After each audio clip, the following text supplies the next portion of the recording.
Boker Tov, Shalom les amis, Shalom à tous et à toutes. Baruch Hashem, Ashrenu, qu'on a le srout de se lever dans des moments comme ça. Baruch Hashem, c'est ici Chatzot, juste Chatzot, ça a commencé à 10 minutes ici, à Ouman, à Bezat Hashem. Comme Rabbeinu dit, que Chatzot, c'est l'adoucissement de la rigueur. Que Chatzot, c'est comme un pidion, c'est un rachat Bezat Hashem. Alors que ce Chatzot ensemble, il adoucisse la rigueur du monde Bezat Hashem. Qu'il n'y ait plus de rigueur, que tout soit ouvert pour tout le monde, qu'on montre à chacun les chemins par lesquels il peut arriver à se connecter à Hachem et à sortir des choses qui l'empêchent de grandir, qui l'empêchent d'avancer. Alors on est arrivé dans Ilchot Rosh Hashanah Al-Chavav, dans le Likutei Halachot. Pour ceux qui ont le Likutei Halachot, c'est le volume numéro 3, page 425. Alors on avait commencé l'introduction la semaine dernière et le passage Aleph où Rabbi Nathan dit Vechol zeu prinat Rosh Hashanah. Alors on avait parlé de la Torah de Hayé la semaine dernière, la Torah 12 dans la deuxième partie du Likutei Moharan. Hayé, donc on avait développé cette notion de Hayé. Maintenant, Rabbi Nathan il dit tout ce qu'on a vu qui parle de Hayé, tout ça c'est Rosh Hashanah. C'est le principe de Rosh Hashanah. Sheusod kamus vene'elam venistar meod. Que Rosh Hashanah c'est un secret qui est énormément caché. Prinat Reshit Abriya. C'est le Reshit de la création, c'est-à-dire c'est le début. C'est le début même de la création. Donc tout est tellement caché dans le début. Déjà après, c'est encore caché. Mais dans le début, c'est très très caché. Sod Bereshit Shuma Mar Satum. C'est le secret de Bereshit qui est la parole hermétique, la parole cachée. C'est-à-dire on ne sait pas du tout ce que ça veut dire Bereshit. Ça veut dire Bereshit. Ça veut dire quoi? Au commencement. Au commencement de quoi? Ça veut dire quoi, Bereshit?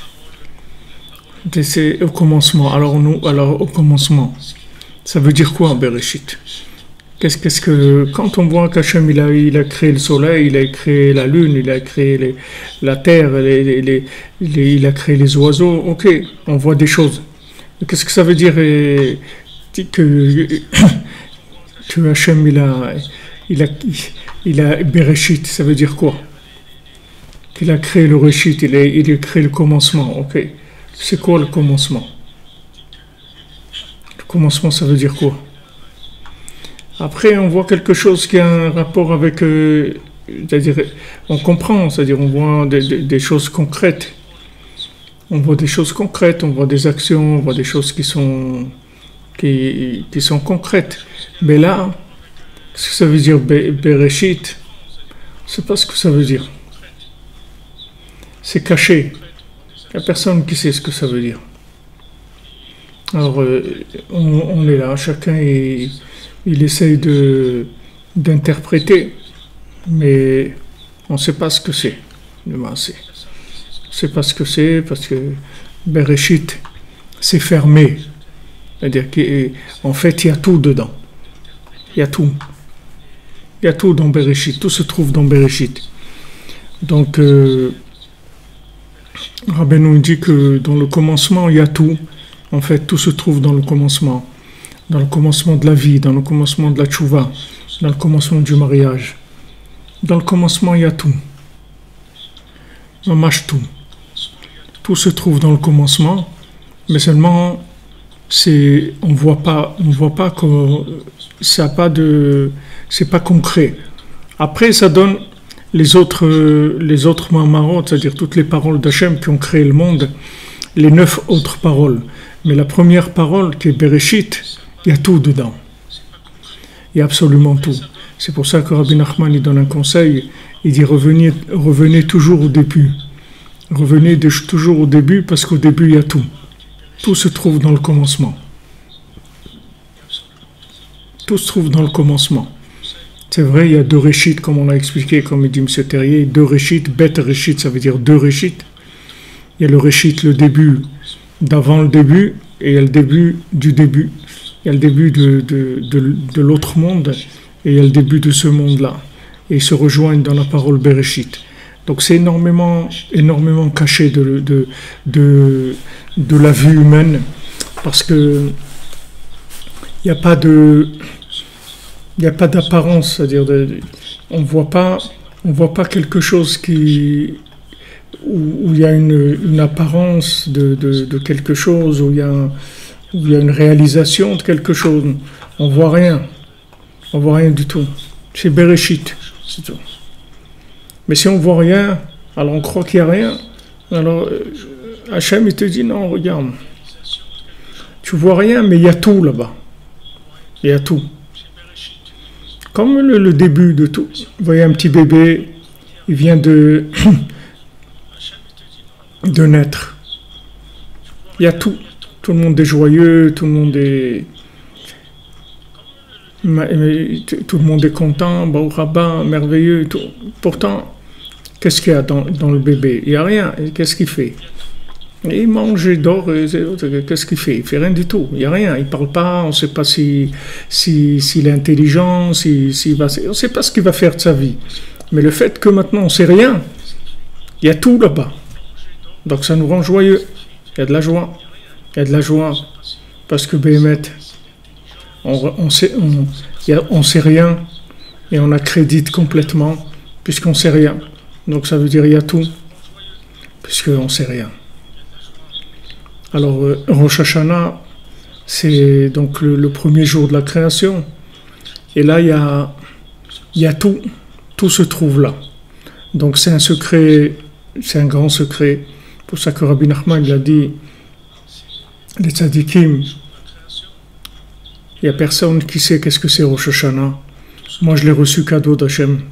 Hachem m'a fait cadeau que je sais qu'est-ce que c'est Rosh Hashanah. Savoir ce que c'est Rosh Hashanah, c'est le plus grand secret de la création. Comment il y a tout et on ne voit rien. Comment tout est possible. C'est pour ça que Rabbi Nachman dit qu'à Rosh Hashanah, il peut réparer des choses qui sont irréparables toute l'année. Parce que comme on monte dans un niveau de début où tout est possible, où l'accréditif il est total, c'est-à-dire on peut arriver à tout, Béhémet. Alors on rentre dans ce secret-là, où on voit que tout est possible. Et là, on va commencer Bereshit. On va se mettre au commencement, on va commencer le début. Le début, il y a tout. Alors il dit ici, Sheum Hamar Satum, c'est une parole qui est hermétique, elle est fermée. Ça ne veut pas dire que c'est une parole qui n'est pas une parole, mais elle est hermétique. C'est-à-dire que c'est une parole dans laquelle il y a tout. Il y a toutes les paroles, et toutes les actions, et toutes les âmes, et tout ce qui peut exister, ça se trouve dans cette parole-là, de Bereshit. Prinat Aye, c'est le principe de Aye dont on en parlait la semaine dernière. Où es-tu, Hachem? Où es-tu? Ça veut dire, je suis sûr que tu es là, mais je ne te vois pas. Mais je sais que tu es là. Je sais que tu es là. Donc ces situations-là qui vont se présenter, qui sont les situations messianiques dans lesquelles on se trouve aujourd'hui, qui sont les talons de Mashiach, c'est-à-dire qu'on vive les situations les plus absurdes, les plus illogiques, les plus contradictoires qui est. Et là-dedans, il y a Aïe, Hachem il est là. Il est là. Il est présent là-dedans, plus que partout. Il est présent seulement Aïe. Aïe. Aïe, mais comme Kevodo. Où est-ce que tu te trouves, Hachem? כמו שבוע בתורה הנ"ל, על כן מזכירים אז לפניך נגלו כל תעלומות והמון נסתרות שמבראשית. C'est pour ça qu'on dit à Rosh Hashanah, devant toi, Hachem, sont révélées toutes les choses cachées et beaucoup de secrets qui sont de Bereshit. Tout est révélé devant toi. Kizeh hayom trilat maasecha. Parce que ça, c'est le début, le jour du début de ta création. Et chol bria, bifat bria ta adam.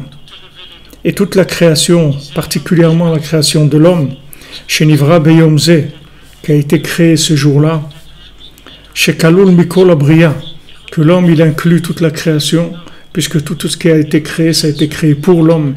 Donc c'est en lui que se trouve tout. C'est lui l'acteur principal. C'est lui le principal de tout. C'est pas de il y a des gens, des pays qui font beaucoup de lois pour les espaces verts et pour essayer de préserver la nature, etc. Mais de l'homme, il ne s'occupe pas tellement de préserver l'homme. Alors que l'homme, c'est le principal.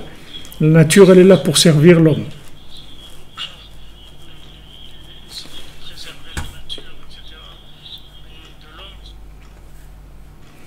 Merci de m'avoir signalé pour le son. J'espère que c'est bon maintenant. Alors l'homme il est le centre du monde. L'homme il est le centre du monde, d'accord? C'est-à-dire que tout a été créé pour lui. Et Caron a des prinat bereshit mamar satum. On a créé l'homme principalement avec bereshit. C'est-à-dire puisque maintenant lui, l'homme c'est le reshit de la création.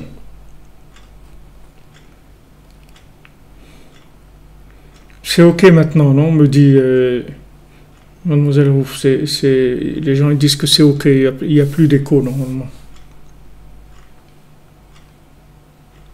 Ok, merci.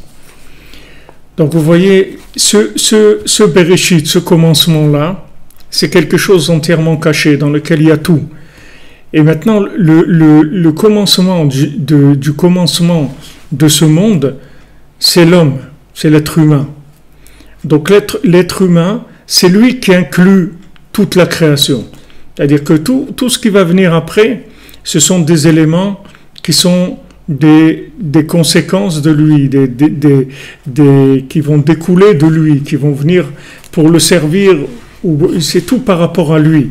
Mais lui, c'est le début du monde. Donc dans le début, il y a tout, seulement c'est caché. Le problème, c'est caché, c'est-à-dire que logiquement, on n'arrive pas à cerner la chose. L'homme, c'est la chose la plus secrète, la plus cachée qu'il y a dans le monde. Parce qu'il est au début de tout. Il est au début. Donc il a été créé au commencement, c'est-à-dire que c'est lui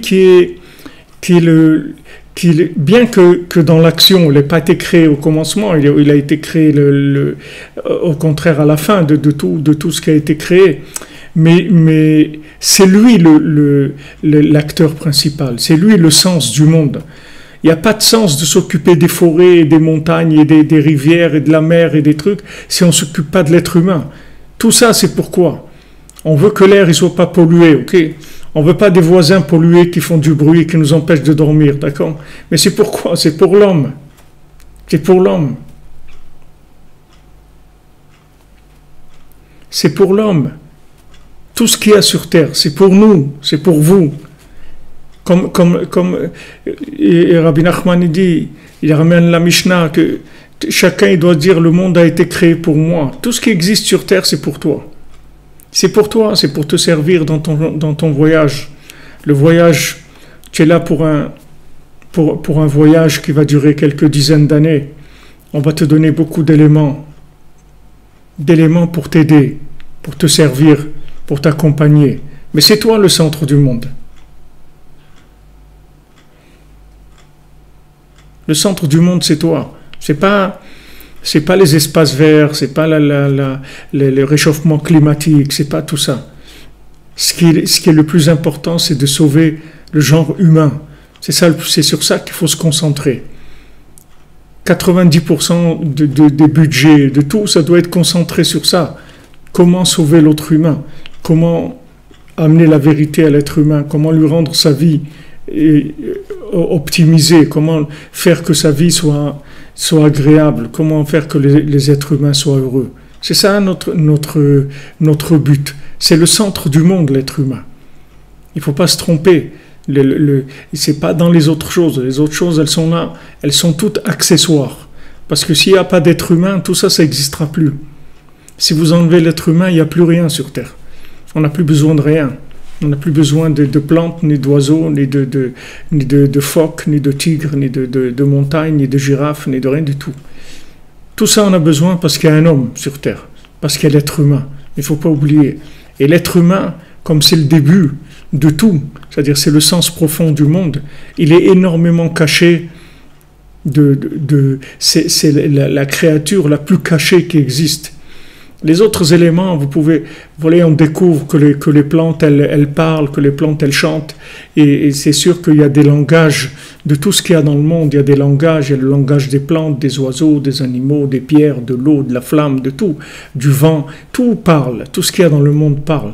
Mais l'élément le plus riche, le plus profond, le plus caché, le moins logique, le moins approchable par la logique, ça reste l'être humain. Donc dans l'être humain, il y a tout. Donc il ne faut pas se dépêcher de juger un être humain et de se juger soi-même par rapport à des résultats, parce que tous les résultats qu'on a eus jusqu'à présent, c'est pas ce qu'on est, c'est pas nos capacités. C'est pas du tout nos capacités.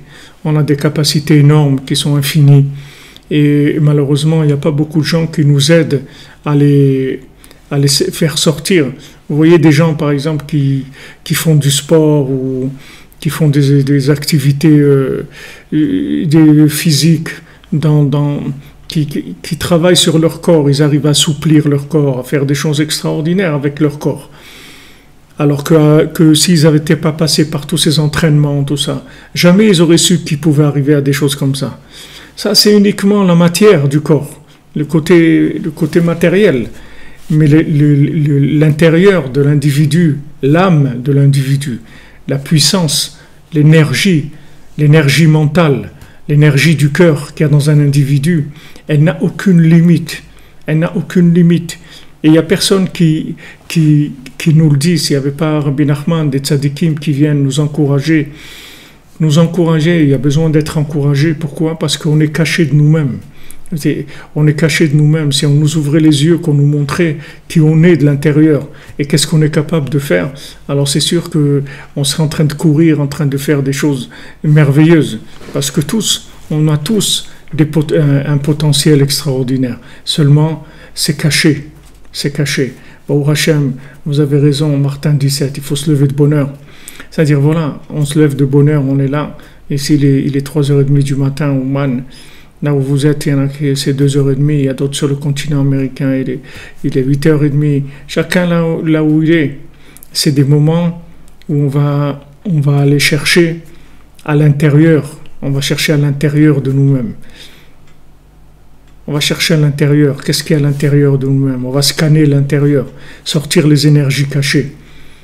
D'abord, il faut y croire, il faut être persuadé, il faut y croire, et il faut prendre les outils qui vont révéler ces éléments. Mais dans l'individu, il y a tout. Dans l'individu, il y a tout, et l'individu, il est caché. Rabbi Nathan dit, vous pouvez me demander l'explication sur les passages les plus difficiles de la Torah, je vous donnerai des explications. Mais ne me demandez pas de l'explication sur une personne, parce qu'une personne, je ne peux pas vous donner d'explication. Je ne peux pas, parce qu'un homme, c'est caché complètement. Vous voyez, des fois, il y a des situations dans le monde, des situations difficiles. Vous avez des gens qui ont révélé des forces qu'ils avaient à l'intérieur, une noblesse à l'intérieur, un dévouement, quelque chose que personne n'imaginait que cet individu-là, il aurait pu faire quelque chose comme ça. Pourquoi? Parce que lui-même, il est caché de lui-même. Lui-même, il ne sait pas. Sans qu'il n'y ait pas une situation qui va l'aider à faire sortir cette chose-là, il ne va pas se rendre compte qu'il a ça en lui. Il ne va pas du tout se rendre compte. Pas du tout, il ne va pas voir ça. C'est le principe de Yosef. C'est Rabbi Nachman, il dit, le principe de Yosef qu'il y a dans chacun, c'est ça. Yosef, ça veut dire qu'il est moussif, qu'il rajoute. C'est-à-dire que Yosef, il rajoute, mais jusqu'à l'infini. Il n'y a pas de, c'est pas, il a rajouté une fois, il a fait quelque chose. Notre problème à nous, c'est qu'on n'a pas d'endurance. C'est-à-dire que même quand on arrive à faire quelque chose, alors là, on a fait quelque chose, Baruch Hashem, on a prié un peu, on a fait une tzedaka, ou on a fait une étude, ou on a aidé quelqu'un. Et, ok, on a fait Baruch Hashem. Mais une fois qu'on a fait, alors on a tendance à s'arrêter. On a une satisfaction on a fait quelque chose de bien, Baruch Hashem, alors on a une satisfaction. Et on a tendance à s'arrêter. Alors Rabbi Nachman, il te dit, non, t'arrêtes pas, t'as même pas commencé encore. Je vous avais raconté le maaseh de Rav Abalé. Quelqu'un, Rav Pinchas Yehoshua, c'est un grand tzaddik qui avait à l'époque de la Première Guerre mondiale à Ouman. Rav Pinchas Yehoshua, les grands de Breslev, les élèves de Rabbi Nathan. Rav Pinchas Yehoshua, il n'a pas de quoi payer son loyer, ils vont le renvoyer de chez lui, ça fait déjà 2 ans qu'il ne paye pas son loyer. Il vient voir Rav Abalé. Rav Abalé, il était très riche. Il vient lui dire, regarde, j'ai 2 ans de loyer que je n'ai pas payé. Et si je ne paye pas, on va me renvoyer. Alors Rav Abalé lui donne une certaine somme de tzedaka. Alors Rav Pinchas Yehoshua, il part, il dit, merci. Quand il sort, alors il le rappelle, il lui dit, viens. Il vient, il lui donne encore. Et comme ça, il lui donne 1 fois, 2 fois, 3 fois, 4 fois, 5 fois, 6 fois, jusqu'à qu'il lui paye tout ce qu'il devait. Et après, il lui a dit, mais d'un coup, je ne pouvais pas te donner ça. C'était impossible.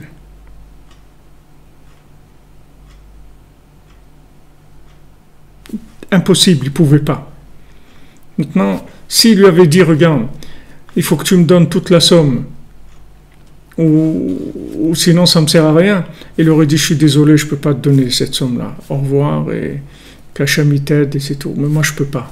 Et bien, il ne peut pas. Mais pourquoi il ne peut pas? Parce qu'il n'a pas la méthode. S'il avait la méthode, il peut. Seulement, il ne savait pas que en faisant, ça va s'ouvrir. Rabbeinu rapporte dans l'écoute-moi en Aran, il dit que pour la tzedaka, c'est écrit Patoach tiftach. Ouvrir, tu ouvriras. Il dit pourquoi la Torah elle dit 2 fois ouvrir, tu ouvriras? Parce qu'en ouvrant, ça va s'ouvrir. C'est-à-dire quand tu vas ouvrir, ça va s'ouvrir. Il faut que tu saches qu'en ouvrant, ça va s'ouvrir. Rabbi Nachman il dit un petit peu, c'est bien aussi. C'est pas parce qu'avec un petit peu, tu vas rester dans un petit peu.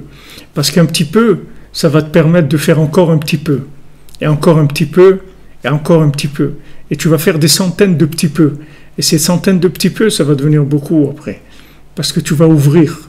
Et chaque fois que tu vas ouvrir, tu vas voir que ça va s'ouvrir encore plus. Chaque fois, ça va devenir plus facile. Tu vas voir que ça va s'ouvrir. Le problème, c'est l'endurance. L'endurance, l'assiduité, le continu. Il faut aller continuer encore. Dis, ouais, mais j'ai fait et tout. Tu as fait. Tu peux pas t'imaginer à quoi tu peux arriver. Tu peux pas t'imaginer. Il y a des gens, ils se sont trouvés dans des situations dans leur vie où ils ont vu qu'ils étaient capables de faire des choses incroyables. Vous leur aurez dit, voilà, tu vas faire ça, et ils vous disent jamais, moi je peux pas faire ça. Et c'est vrai quand il vous dit je peux pas, parce qu'il n'est pas dans le contexte, il n'a pas la méthode comment il veut arriver à ça. Il y a une méthode pour arriver à chaque chose. Et pour Hachem, on a un maître, on a Rabbi Nachman qui nous donne les outils pour arriver à développer le bien qui est en nous et le faire arriver à une magnificence, quelque chose d'extraordinaire. Alors il faut, c'est-à-dire essayer d'écouter, de pas se décourager, de pas se satisfaire pleinement de ce qu'on a fait. C'est bien, Baruch Hashem, quand on a fait quelque chose de bien, il faut dire merci mon Dieu, il faut être joyeux, c'est vrai, mais il y a à faire encore. Rabbi Nachman, il dit voilà, moi je m'arrête pas. Moi, je m'arrête pas. Je m'arrête pas parce que je suis tout le temps à la découverte de encore. Ça, c'est l'être humain. Il est caché.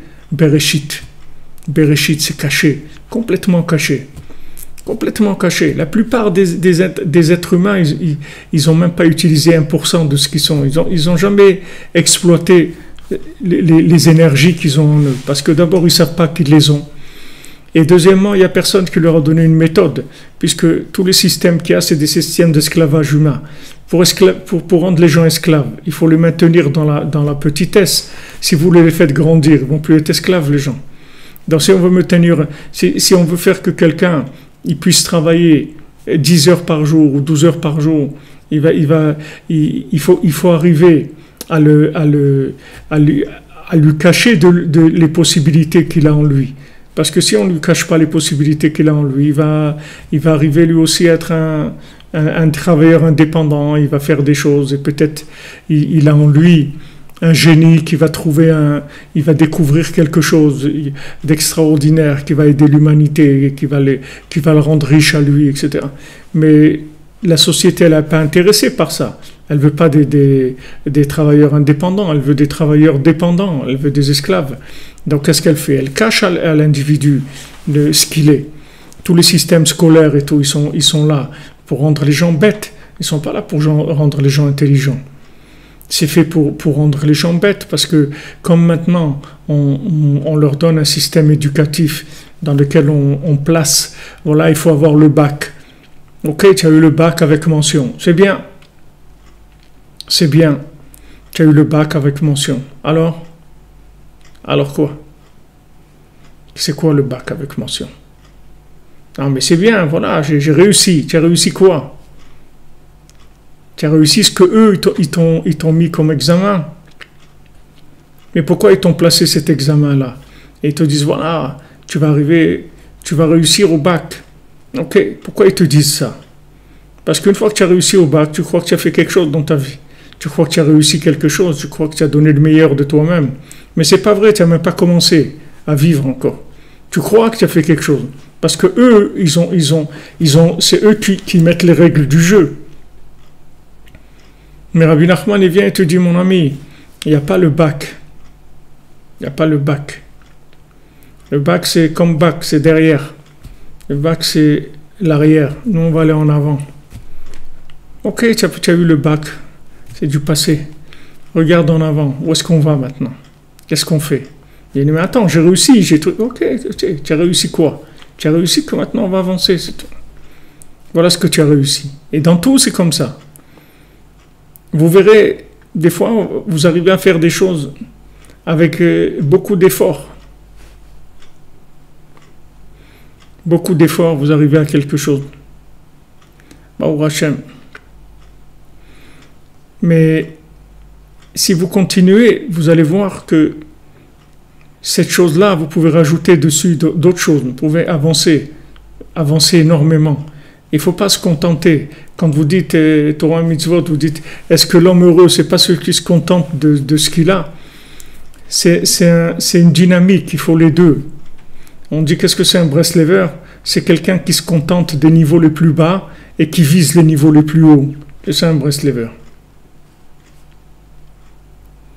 C'est ça, un Breslever. On se contente de ce qu'on a. On remercie Hachem. Baruch Hachem, tu nous as donné ça. Mais on voudrait plus. On voudrait plus. On voudrait plus. On ne va pas être très triste parce qu'on n'a pas...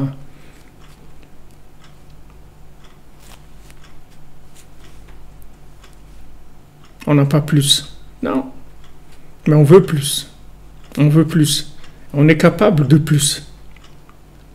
On est capable de plus. Si on nous montre qu'on est capable de plus, si quelqu'un vient, il vous montre que vous êtes capable de plus, alors vous allez voir que vous allez le faire. Rabbi Nachman, il connaît l'être humain. Il connaît chacun individuellement. Il te dit, tu peux faire plus. Mais comment c'est possible et tout? Parce que tu ne sais pas, c'est tout. D'abord, tu ne peux même pas imaginer. Parce que le monde, il ne te laisse pas imaginer ça. Le monde ne te laisse pas imaginer ça. Mais tu peux arriver à des choses extraordinaires. Tu peux arriver à des choses merveilleuses. Tu peux sortir de ta maladie, tu peux sortir de ta pauvreté, tu peux te sortir des nerfs, tu peux sortir de la jalousie, tu peux te sortir de la dépression, tu peux sortir de tout. Très facilement, très facilement. C'est juste là, à côté de toi. Tellement tu peux même pas l'imaginer, parce que la chose, elle t'a attrapé, elle t'a enfermé. Et tu as été d'accord, comme en hébreu, ils disent une expression, ils disent, tu as été mashlim avec ça. Tu as été mashlim avec ça, ça veut dire tu as accepté ton handicap, tu as accepté ton problème, tu l'as accepté, c'est-à-dire tu t'es dit ok, bon alors je vais vivre avec ça. Non, il ne faut pas que tu l'acceptes ton problème. Tu l'acceptes pas. Tu dis il n'y a pas de raison. Il n'y a pas de raison qu'Hachem m'a mis dans ce monde et que je vais passer ma vie dans de la dépression, dans de la petitesse, dans de la solitude, dans des nerfs, dans de la tristesse. Il n'y a pas de raison. Il n'y a aucune raison. Pourquoi? C'est impossible. C'est impossible que la vie, ça soit ça. Je vais sortir de ça.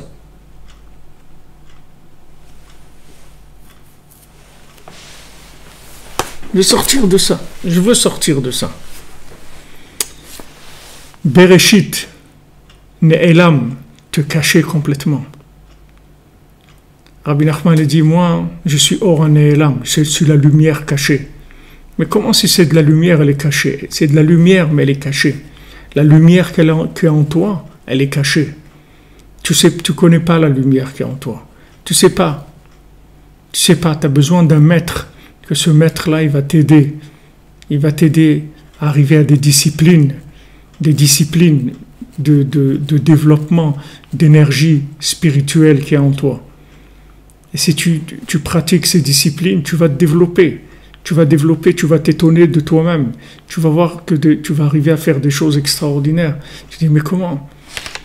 Rabbi Nachman lui-même dit que s'il savait à quoi il allait arriver, tout ce qu'il a fait toute sa vie, il l'aurait fait en 1 heure.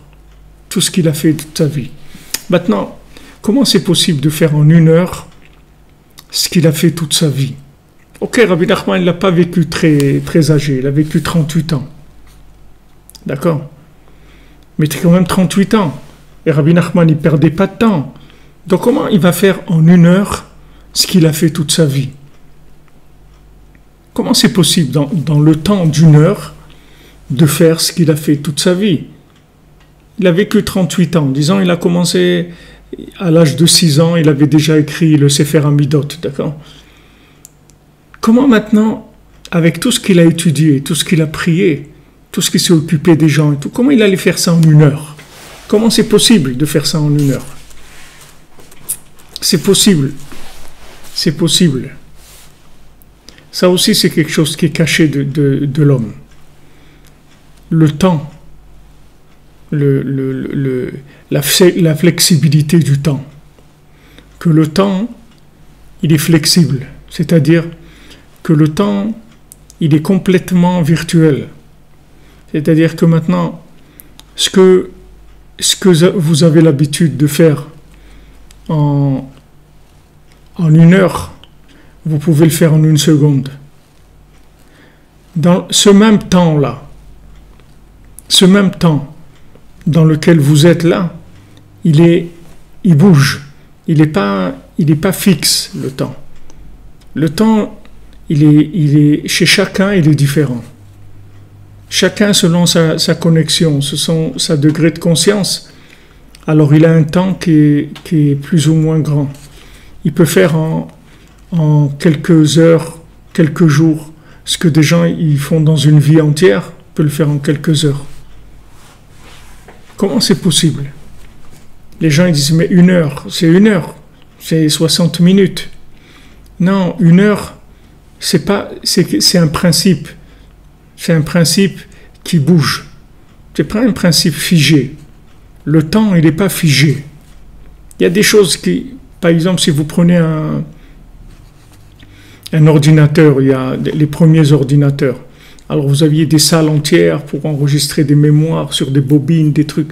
Aujourd'hui, vous avez sur une puce, alors une mémoire une petite puce, vous achetez, il y a 500 gigas dedans. Une petite puce comme ça, même pas 1 centimètre carré. Il y a dedans 500 gigas, d'accord? C'est-à-dire, vous pouvez mettre des livres, des photos, des trucs, de la musique, tout petit comme ça. Avant, il n'y avait pas ça. Donc, vous voyez que maintenant, il existe des choses qui changent les notions. La vitesse, par exemple. Des choses qui permettent de se déplacer. Avant, quand vous vouliez vous déplacer. Alors voilà, vous vouliez par exemple aller en Eretz Israël. Il fallait 3 mois, il fallait 6 mois pour aller en Eretz Israël. Aujourd'hui, il faut 3 heures, 4 heures, 5 heures, 8 heures, ça dépend où vous êtes dans le monde. Et voilà. Donc maintenant, la distance qu'il y a entre Paris et Yerushalayim, c'est 5 heures, c'est tout. Mais il y a 100 ans, vous auriez dit ça à quelqu'un. Il vous aurait dit que non, la distance entre Paris et Jérusalem, c'est 6 mois. C'est ça, donc vous voyez que 6 mois, c'est devenu 5 heures. Pourquoi? Parce qu'il y a eu des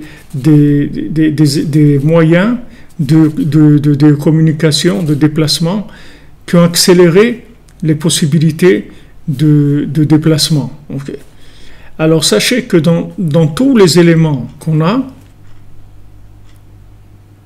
il y a des possibilités d'agrandir le temps. Le temps aussi, c'est pas le temps, si vous vous soumettez au temps, alors le temps, il a la lourdeur, mais si vous ne vous soumettez pas au temps, comme il est, et vous avez la foi que maintenant le temps, c'est un récipient de l'infini, et que si vous attirez plus d'infini dans votre temps, alors votre temps, il va grandir. C'est-à-dire, en très peu de temps, vous allez pouvoir faire beaucoup de choses.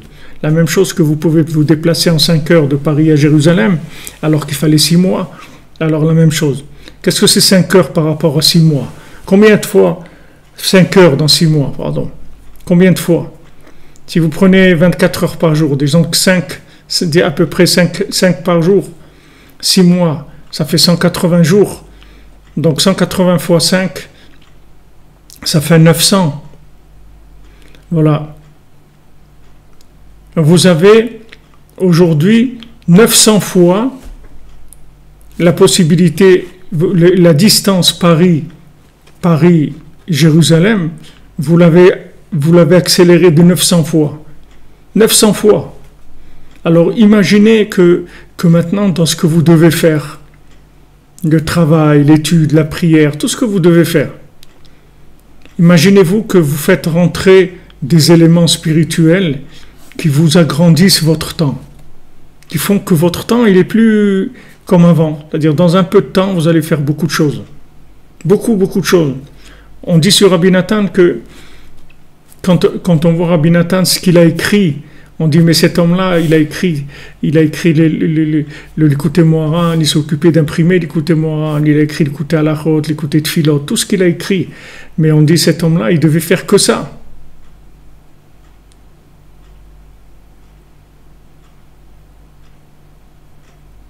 Eh bien non, il ne faisait pas que ça. C'était une petite partie de sa vie, ça. Toute partie de sa vie. À part ça, il s'occupait d'enseigner, il voyageait sans arrêt pour aller enseigner aux gens dans les diverses communautés. Il imprimait les livres de Rabbeinu. Il a construit le Kloï Saouman. Il a reconstruit la choule de Rabbeinu à Breslev. Et il faisait Avodat Hashem. Il se levait à Chatzot tous les soirs. Il faisait des doutes et il étudiait. Mais quand vous voyez ce qu'il a fait, vous voyez que ce n'est pas une réalisation du temps normal d'un être humain normal, courant, comme on connaît. Vous voyez qu'il avait quelque chose de spécial. Alors Rabbi Nathan il dit que quand tu gardes le temps, alors tu as une bénédiction dans le temps. Qu'est-ce que c'est une bénédiction dans le temps? C'est qu'en fait, si vous voulez, ce monde-là, c'est comme une sphère. C'est-à-dire ce monde-là, c'est un chalalapanou, un vide, un creux. Hachem, il s'est retiré sur les côtés pour créer le monde à l'intérieur de ce néant-là. Mais dans ce néant-là, il y a une présence divine. Cette présence divine, elle est minimale pour pouvoir donner ce qu'on appelle la vie. S'il y a un peu plus, alors c'est plus la vie, c'est la mort. Tosiv Rucham Gvaun. Si Hachem il ajoute, alors ça détruit. Donc il y a une énergie infinie qui rentre dans la matière, dont l'origine c'est le temps. C'est-à-dire il y a de l'infini qui rentre dans le temps, juste pour lui donner le mouvement de la vie dans le temps. Un minimum qui soit accessible à tout le monde, tout être humain. Tout être humain, il peut vivre dans le temps, parce qu'il y a une présence divine qui met en mouvement le temps, c'est-à-dire qui permet la vie dans le temps. Donc ça permet l'espace, ça permet aux animaux de vivre, aux êtres humains bien sûr, aux animaux, aux plantes, à tout ce qu'il y a sur Terre, ça permet de vivre dans ce contexte-là, qui est le néant, le Chalalapanoud. Donc à l'intérieur, il y a tout ça qui a été créé. Mais tout ça, c'est un minimum, juste pour le fonctionnement, c'est tout. Mais maintenant, si vous attirez plus d'infini dans le temps, alors le temps, il commence à s'accélérer. C'est-à-dire qu'il a plus la même vitesse qu'il avait avant. C'est-à-dire vous allez pouvoir faire des choses de façon accélérée. C'est pas que vous allez être stressé, que vous allez pas être stressé du tout. C'est pas du stress, il n'y a aucun stress, c'est tranquille. Seulement, le temps, il a grandi. Votre temps, il a grandi. Donc maintenant, ce que vous faisiez en un quart d'heure, vous allez le faire en 1 minute. Ce que vous faisiez en 1 heure, vous allez le faire en 5 minutes. Et voilà, le temps, il va grandir. Alors plus vous faites rentrer de l'infini dans le temps, plus le temps, il s'accélère. C'est-à-dire, il permet des développements à haute vitesse. Et ça permet de faire des choses extraordinaires dans un temps minimum. En fait, il est passé 1 heure, et dans cette heure-là, la personne, comme elle a voyagé avec un supersonique ou n'importe quoi, dans le temps, elle a fait des choses, et elle a fait ça, et ça, et ça, et ça. En fait, il est passé qu'1 heure du temps commun des gens. Mais lui, dans cette heure-là, il a fait rentrer de l'infini. Donc cette heure-là, elle s'est grandie. Pourquoi je vous parle de toutes ces notions-là? Parce que c'est pour prendre conscience du fait que tout est caché de nous. C'est-à-dire, c'est caché. Ce qu'on sait, ce qu'on voit, ce qu'on sait, ce qu'on a appris et tout, c'est que de l'emballage par rapport à ce qu'il y a vraiment. C'est juste le fonctionnement minimum. C'est le SMIC de la vie. Et on vit avec ça. Toute notre vie, on vit avec ce SMIC-là. C'est un SMIC de la vie. C'est pas la vraie vie. C'est un minimum de vie. C'est un minimum pour rester vivant, c'est tout. Mais c'est pas ça la vie. Alors dans Rosh Hashanah, si vous voulez, on va commencer à toucher ces notions-là. Quand on va rentrer dans Rosh Hashanah, on va toucher ces notions-là qui sont cachées complètement toute l'année. D'ailleurs, même c'est intéressant de voir, même dans la halacha, il y a 2 jours de Rosh Hashanah, d'accord? Mais c'est pas, les 2 jours de Rosh Hashanah, c'est pas comme 2 jours de Sukkot ou 2 jours de Pessah ou 2 jours de Shavuot. C'est pas du tout que ça n'a rien à voir. D'abord, 2 jours de Rosh Hashanah, tout le monde le fait, en Eretz Israël ou en Chutz La'aretz. C'est pas comme 2 jours de Pessah, par exemple, Pessah, c'est 2 jours qu'en dehors d'Eretz Israël. Mais en Eretz Israël, c'est 1 jour, Pessah. Le Seder, c'est une fois, c'est tout, il n'y a pas 2 Seder. En Chutz La'aretz, il y a 2 Seder. Mais Rosh Hashanah, c'est partout 2 jours, en Eretz Israël, en Chutz La'aretz. Parce que c'est écrit dans la halacha que les 2 jours de Rosh Hashanah, c'est pas 2 jours. Ça s'appelle Yama Arichta. Ça s'appelle un long jour. Un long jour. C'est-à-dire que Rosh Hashanah, c'est pas 2 jours. C'est 1 jour allongé, qui fait 2. Mais c'est 1 jour. Seulement, il dure 2 jours. Mais c'est 1 jour. C'est pas 2 jours. Il n'y a pas 2 jours de Rosh Hashanah. Il y a Yama Arichta, 1 jour long.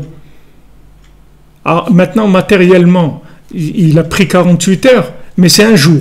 C'est pas 2 jours. Parce que dans Rosh Hashanah lui-même, il y a cette notion-là.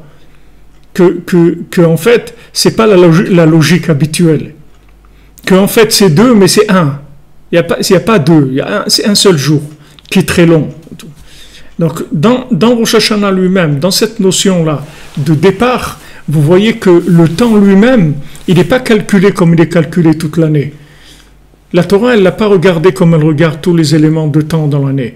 C'est-à-dire, regarde, Rosh Hashanah va durer 2 jours, mais sache que c'est un jour, c'est tout. C'est un jour qui va durer 2. Parce que c'est Rosh Hashanah, et c'est là où tout est caché. Alors même dans ce jour-là, on veut te montrer qu'il y a des notions que tu ne connais pas. Comment un jour, il dure 2 jours? Un jour, il dure un jour. Pourquoi il dure 2 jours? Parce que, sache que déjà, commence à savoir que ton temps, il peut être doublé déjà. C'est-à-dire que tu peux faire 2 fois plus de choses que ce que tu as l'habitude de faire. Seulement, tu ne sais pas, c'est tout.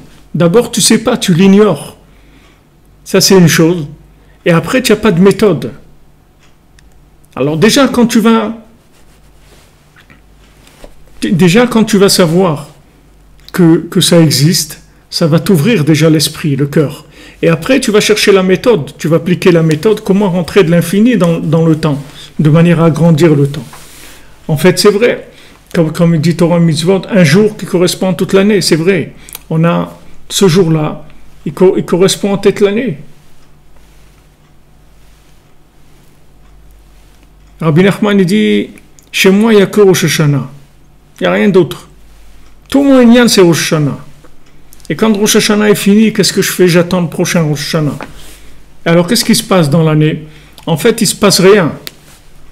Parce que, une fois que tu as remonté le réveil, c'est-à-dire que tu as trouvé, tu as mis en place ta notion de temps pour l'année, après l'année, elle est ce qu'elle est, c'est tout. Il n'y a pas Mais c'est dans Rosh Hashanah que tout va se passer. Tout va se passer dans Bereshit. Tout va se passer dans Bereshit. Tout. Dans Bereshit, il y a tout. Après, il va y avoir la création de tous ces éléments. Mais tous ces éléments, tu les trouveras dans Bereshit. Dans l'homme, tu trouveras tout.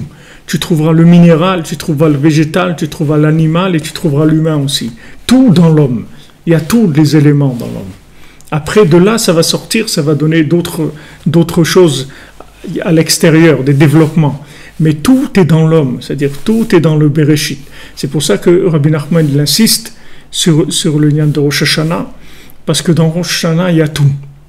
Du moment où on est rentré dans le Rosh Hashanah de Rabbi Nachman, on est rentré dans si vous voulez, le boostage de tout, du temps, de nos capacités, de tout, on va être boosté au maximum.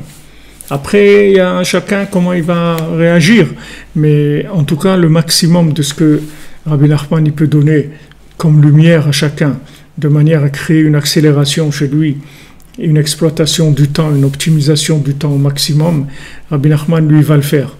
Après, chacun, il doit suivre ça dans l'année de manière à se rattacher au début tout le temps. Et chaque fois que tu vois que tu es en panne un petit peu, alors tu retournes au début. Quand tu vois que ça commence un petit peu à avoir à être un petit peu ralenti, un peu de difficulté, alors tu retournes dans le début. Tu recommences à zéro. Tu recommences à zéro, tu retournes dans le début. Tu te rappelles que tu es venu à Rosh Hashanah, chez Rabbi Nachman, ou que tu as voulu venir, ou que tu sais que ça existe, et tu aurais aimé venir parce que tu sais que ça existe. Alors tu retournes dans cette notion-là, et dans cette notion-là, tu vas renouveler complètement la situation. Parce que cette situation, elle découle de cet endroit-là. Donc à un moment, il y a eu quelque chose qui a déraillé, qui a dévié.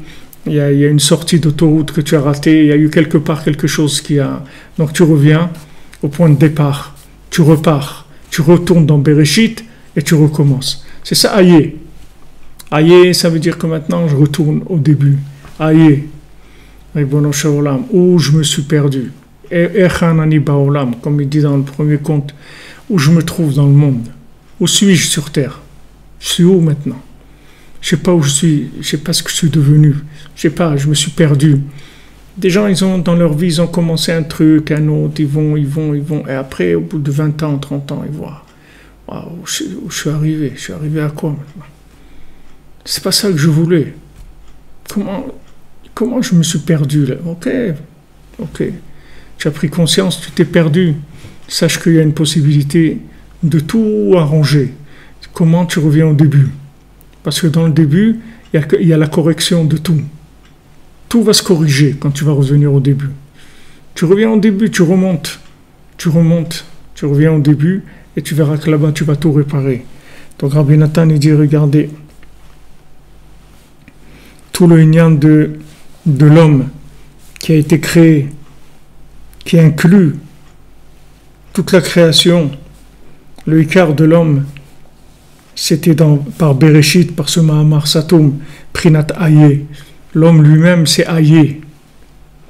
Comme l'homme, c'est Gematria Adam, c'est Gematria Ma. Ma, c'est 45, c'est Gematria Ma. C'est ça l'homme. Ma. Ça l'homme. L'homme, c'est une remise en question permanente. Ma. Rabbeinu dit dans la Torah Vav sur la tchouva, il dit tu as fait tchouva, tu es revenu un petit peu, c'est bien, mais il faut que tu reviennes sur ce que tu es revenu. Il faut que tu reviennes sur ce que tu es revenu sans arrêt. Il faut faire la tchouva sur la tchouva. C'est-à-dire sur ta tchouva, il faut que tu fasses tchouva. Et sur cette tchouva sur laquelle tu as fait tchouva, il faut que tu fasses tchouva encore. C'est-à-dire à chaque fois, tu dois revenir et te recommencer. Au départ, comme si tu savais rien, comme si tu n'avais rien fait, comme si tu n'avais jamais servi Hachem encore, comme si tu n'avais jamais rien compris dans ta vie. Rien. Comme si tu n'avais jamais réfléchi, tu n'avais jamais rien ressenti. Rien. Tu commences, tu retournes au départ.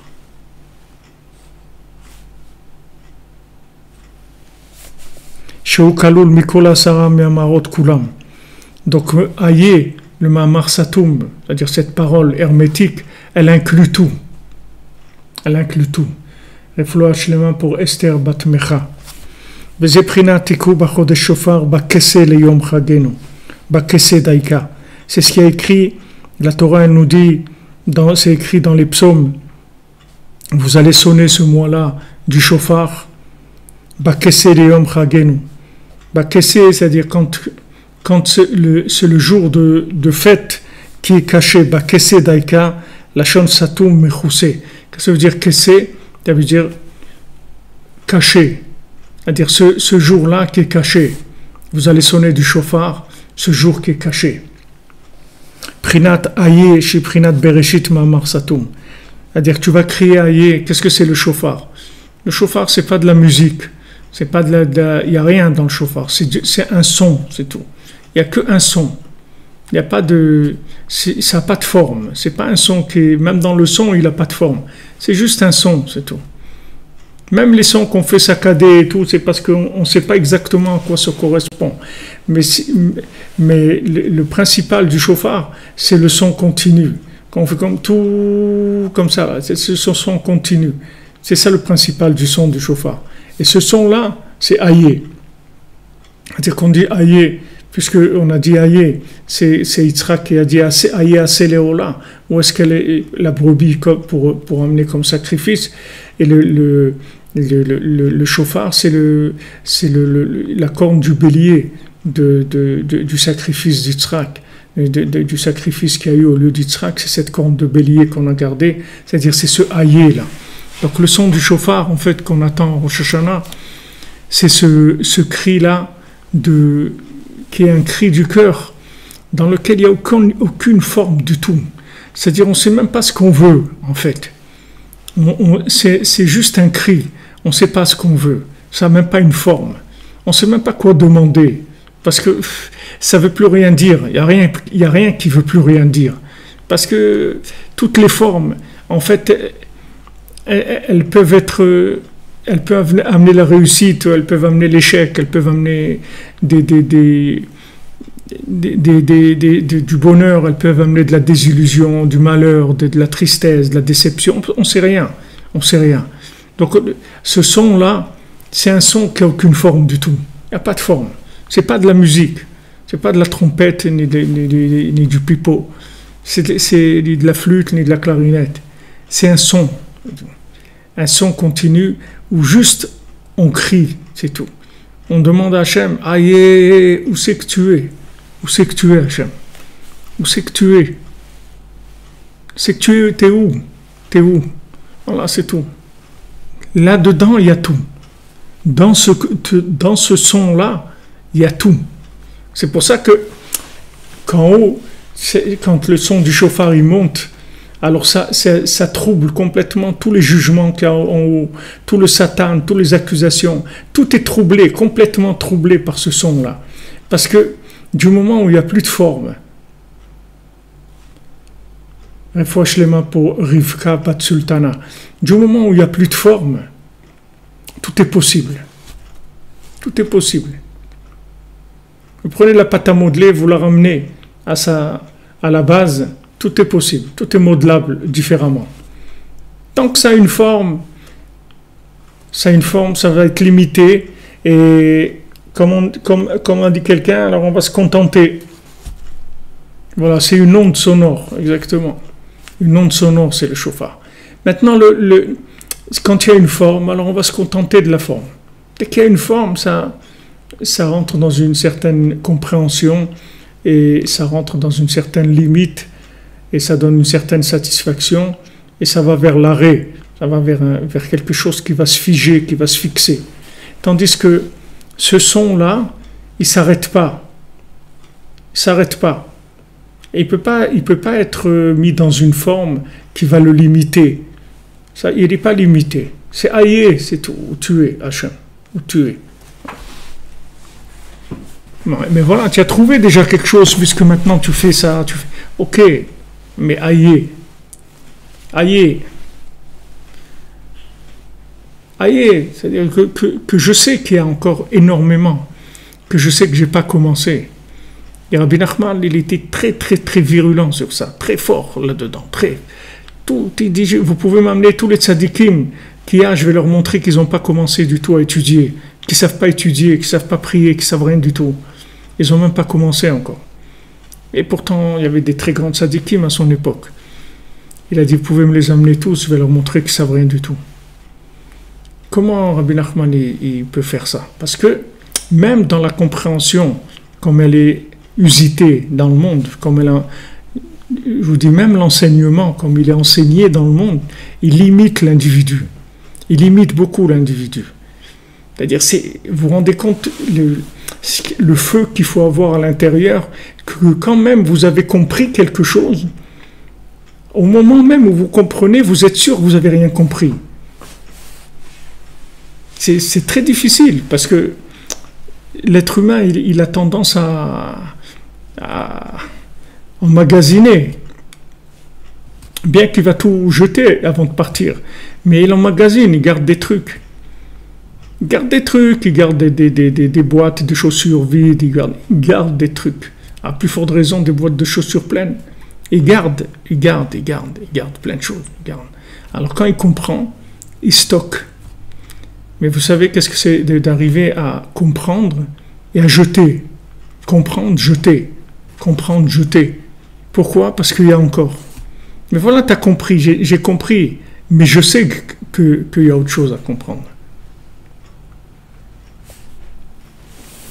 24 jours, exactement. 24 jours au Rosh Hashanah, Bezat Hashem. Donc, Prinat Aye, chez Prinat Bereshit Ma'amar Satum. Donc, c'est Aye qui est Bereshit Ma'amar Satum. C'est-à-dire cette parole-là complètement hermétique. Hermétique, ça ne veut pas dire qu'il n'y a rien. Ça veut dire elle est hermétique, ça veut dire il y a tout dedans, tout. C'est hermétique parce qu'il y a tout. Si vous l'ouvrez, il y a tout dedans. Shousatum mechuse vene'elam meod, qui est fermé, caché, énormément secret. Ou misham ikar tikun hatshuva. Et de là-bas va venir le ikar de la réparation de la tchouva. Dans la tchouva, le principal de la tchouva, ça va être aïe. C'est-à-dire, en fait, faire tchouva, ça veut dire savoir que tu ne comprends rien. Ça veut dire sache que tu ne sais rien. C'est ça, faire tchouva. Mais pas de dire ça comme si c'était quelque chose de mignon, de sympathique. Non, béhémet. C'est-à-dire, béhémet, au fond de toi, d'être convaincu que tu ne sais rien du tout. Mais vraiment rien. Tu n'as jamais rien compris. Ni à toi, ni aux gens qui t'entourent, ni rien. Il faut Hashlema pour Yitzhak ben Rachel, Bezat Hashem. Vous comprenez? C'est ça faire tchouva. Tchouva, ça veut dire Aïe, c'est rien. Ça ne veut pas dire que je ne fonctionne pas. Je vais travailler, je vais faire tout ce qu'il y a à faire. Mais je ne sais rien, Béhémet. Tout ce que je sais là, je sais que je ne sais rien. Je sais que je ne sais rien, mamash. Merci pour vos souhaits de Shana Tova, vous aussi, M. Sebag. Shana Tova, pour tout le monde. Shana Tova, Bezat Hashem. Shana Tova, Shana Chadasha, Tratchut Amochin, Chatrut Amochin, des Mochin, de l'esprit nouveau, complètement nouveau. Être convaincu que je ne sais rien. Ça ne veut pas dire que je suis fou, mais ça veut dire que je ne sais rien. C'est-à-dire que je suis complètement ouvert au progrès. Je suis complètement ouvert à la remise en question de tout ce que j'ai cru comprendre dans ma vie. Je suis ouvert, je peux jeter tout et commencer quelque chose de nouveau complètement. Complètement nouveau. C'est-à-dire que je sais que tout ce que j'ai compris, j'ai rien compris, je le sais. Vous voyez combien de tfilotes de Rabbi Nathan dans l'écouté tfilotes où il demande « Hachem, s'il te plaît, aide-moi à trouver le tzaddik de la génération, à me rapprocher du tzaddik de la génération. » Pourquoi Rabbi Nathan, il ne savait pas qui c'était le tzaddik de la génération? S'il y a un homme sur terre qui savait qui c'était le tzaddik de la génération, c'est bien Rabbi Nathan. Qui savait que c'était Rabbi Nachman, le tzaddik de la génération. Si lui, il ne savait pas, alors qui est-ce qu'il va savoir? Lui, il sait. Et d'un autre côté, il demande à Hachem, montre-moi. Ça veut dire que, en même temps que Rabbi Nathan, il savait, mais en même temps, il savait qu'il ne savait rien du tout. Donc il avait toujours très très peur de s'éloigner de Rabbi Nachman. Parce que comme la connaissance qu'il avait, elle était tellement loin de ce que ça peut être vraiment, donc il avait peur de le perdre. Parce que c'est quand vous maîtrisez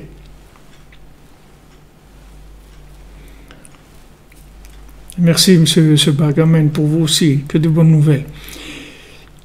Rabbi Nathan, il avait une telle conscience de la grandeur de Rabbeinu, à son niveau à lui, qu'il avait peur de le perdre. Il avait très très peur de le perdre, parce qu'il voyait que ce n'est pas quelque chose qui rentre dans la nomenclature, ce n'est pas quelque chose qui rentre dans le dictionnaire, ce n'est pas quelque chose qui rentre dans le Quid, qui rentre dans le Larousse, qui rentre dans Harvard, c'est pas à la Sorbonne, ça rentre pas. Donc comment on va garder cette chose-là? Comment on va garder? C'est comme c'est comme une lueur. Il y a quelque part une lueur de quelque chose. Un truc qui passe comme ça. Et vous dites à quelqu'un, t'as vu? Il dit quoi? Qu'est-ce qu'il y a? Et ça y est, c'est parti. Mais quoi? T'as pas vu? Mais non, il n'y avait rien. Mais oui, t'as pas... Non. Alors, des fois, des gens, ils disent, ouais, mais Breslev, qu'est-ce que tu as vu, Breslev? Qu'est-ce que vous allez dire? Vous allez dire à quelqu'un quelque chose? Ce qu'on est en train de vivre là, maintenant, vous pouvez logiquement expliquer si ce qu'on est en train de vivre maintenant, on pouvait le rentrer dans une nomenclature reconnue par les normes sociales et sociologiques, mais tout le monde y ferait tchouva tout de suite. Le monde entier y ferait tchouva.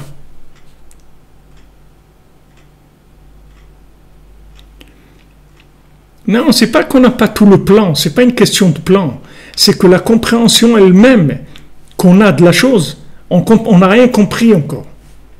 On n'a rien compris. Vous prenez même des sciences comme la médecine, par exemple. Vous voyez qu'il y a des découvertes dans la médecine et qu'il y a des découvertes qui remettent en question complètement la façon de traiter certaines choses, parce qu'on connaît mieux l'organe, on connaît mieux ça, et maintenant qu'on sait ça, alors on se rend compte que comment on traitait cette chose-là avant, c'est pas comme ça qu'il faut la traiter. Il faut la traiter, et ça c'est en milieu de route, c'est-à-dire on n'a pas encore découvert le fonctionnement du corps humain. On est très loin d'avoir, ne parlons pas de tout ce qui est neurologique et tout, même pas, mais même tout ce qui est la mécanique, les dents, les genoux, les pieds, les coudes, le cœur, le foie, les trucs. Vous voyez que il découvre des choses sans arrêt, et ça remet en question ce qu'il y avait avant. Et même l'approche, c'est-à-dire on va plus soigner de la même manière, parce qu'avant on pensait que ça fonctionnait comme ça. Et maintenant, on voit que ça fonctionne différemment. Donc on change. Ça, c'est dans de la compréhension de quelque chose de matériel, d'une machine que vous avez devant vous. C'est une machine. Voilà, le corps humain, il est là. Il est là depuis 5778 ans. Il est là. Alors voilà, vas-y, apprends comment il marche. Ça, c'est le corps humain, c'est un truc limité, il est le même. Il y a un cœur, il y a ça, ok, voilà, c'est la machine. Allez, vas-y, apprends la machine, comment elle marche. Tu vois que déjà là-dedans, le monde, il est en retard énorme de compréhension du corps humain, de maîtrise du fonctionnement du corps humain. Et imaginez-vous la spiritualité. Imaginez-vous la spiritualité, et dans la spiritualité, Rabbi Nachman, il a dit, moi je suis un pélé, moi je suis un pélé. C'est-à-dire, je suis quelqu'un d'extraordinaire, quelque chose d'étonnant, de très très étonnant. Et mon âme, c'est un Pélé Gadol. Mon âme, elle est extrêmement étonnante, extrêmement déboussolante.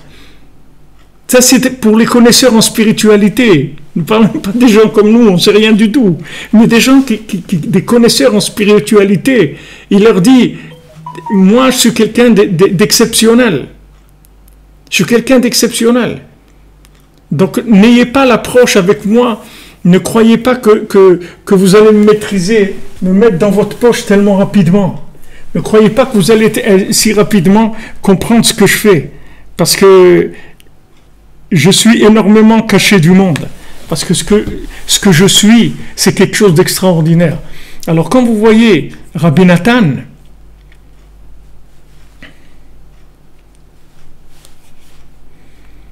pourquoi ça fait peur si on peut tout mettre en question? C'est extraordinaire. C'est extraordinaire. C'est la vie, Baruch Hashem, c'est merveilleux. Il ne faut pas avoir peur. Il ne faut pas avoir peur de l'incompréhension. Si vous avez la Emouna, vous n'avez pas peur de l'incompréhension. Emouna Trabalelot, l'Emouna, elle vient pour être dans la nuit. Rabbi Nathan, lui, il comprend un petit peu Rabbeinu. Un petit peu, il comprend Rabbi Nachman. Alors, qu'est-ce qu'il dit? Baruch Hashem, que je déchire pas les livres de Breslev. Esther Batmecha. Rabbi Nathan, il est joyeux qu'il ne déchire pas les livres de Breslev. D'accord? Alors, essayez de réfléchir. Comment Rabbi Nathan, il est joyeux qu'il ne déchire pas les livres de Breslev? Est-ce que nous, on peut tirer de la joie de ça? Nous. Est-ce qu'on peut, nous, tous les jours, on peut danser parce qu'on ne déchire pas les livres Breslev? On ne peut pas, parce que ça y est, c'est-à-dire, ok, pour nous, les livres Breslev, c'est quelque chose d'extraordinaire et tout, ça y est. Mais Rabbi Nathan, il remercie Hachem, il est joyeux qu'il ne déchire pas les livres de Rabbeinu. Mais comment c'est lui qui les a écrits? C'est lui que Rabbi Nachman, il a dit, le seul qui a compris un petit peu, c'est lui. Et lui, il est content qu'il ne déchire pas les livres. Ça veut dire que lui, il a conscience que d'un moment à un autre, au lieu d'écrire les livres, il peut chas v'shalom les déchirer, les livres. Pourquoi? Parce qu'il n'a rien compris. Parce que s'il avait compris, ça y est. Si tu as compris que le feu, ça brûle, tu ne mets plus tes mains dans le feu, ça y est. Tu as compris, d'accord? C'est acquis, c'est à toi, on n'en parle plus, c'est réglé, le problème est réglé. Mais si maintenant tu sais que cette compréhension que tu l'as pas, que tu n'as rien compris du tout, que c'est quelque chose qui est là, comme un... Je ne sais même pas comment vous définir ça, mais quelque chose qui est là, qu'en même temps, il peut ne pas être là. Parce que c'est tellement fin, c'est tellement fragile, c'est tellement... Je ne sais pas comment vous définir ça. C'est quelque chose qui peut partir d'une seconde à l'autre, Chas v'shalom. Pourquoi? Parce que je n'ai rien compris. Parce que je ne suis pas arrivé à l'acquérir et je ne vais jamais l'acquérir. Jamais. La seule chose que je peux faire, c'est toujours ailler, courir derrière tout le temps. Où tu es? Où tu es? T'es où? T'es où, Hachem? T'es où, Rabbi Nachman? T'es où? Où est-ce que vous êtes? Je vous cherche. Mais ça va, voilà, tu fais... Non, j'ai rien compris.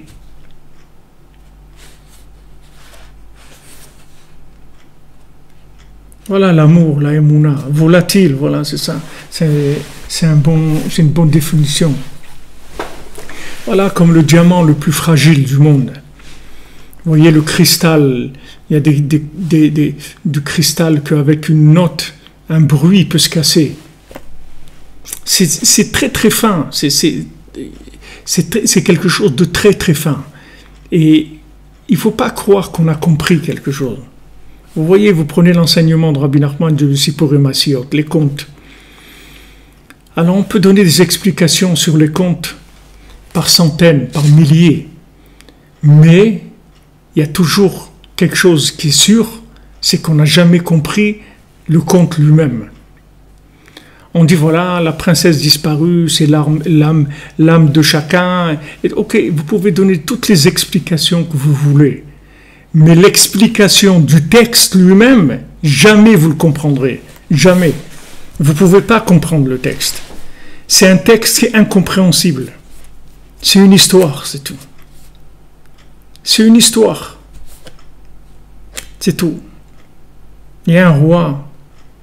Il avait 6 garçons, il avait une fille. C'est une histoire, c'est tout.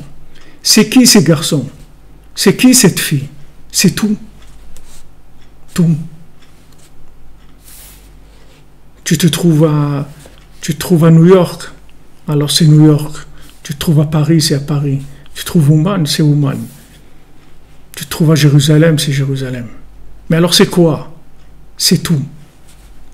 C'est tout. Il y a tout dedans. Donc ne t'arrête pas. Ne dis pas c'est ça.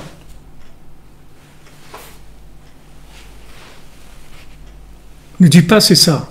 Dis voilà une explication. Et voilà encore une autre explication. Et voilà encore une autre explication. Et encore des centaines, et encore des milliers.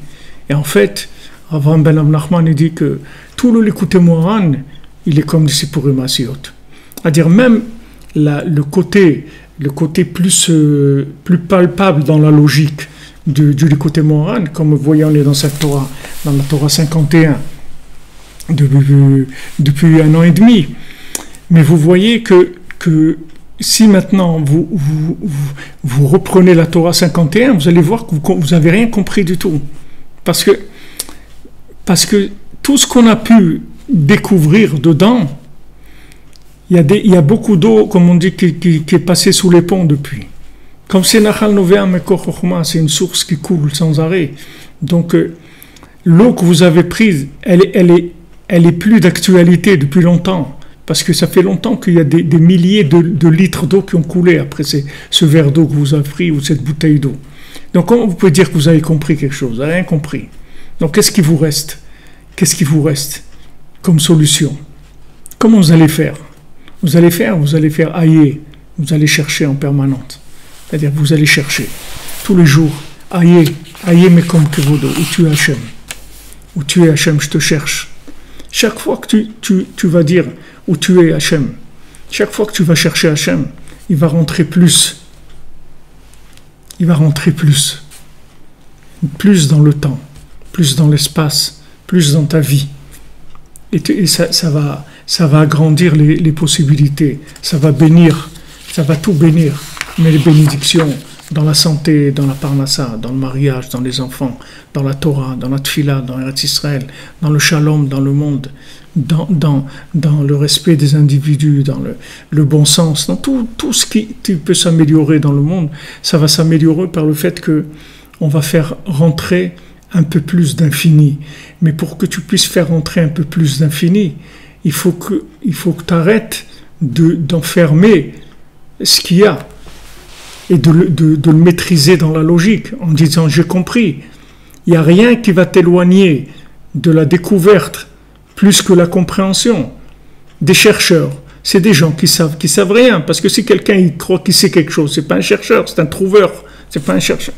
C'est un monsieur qui a trouvé, c'est pas un chercheur.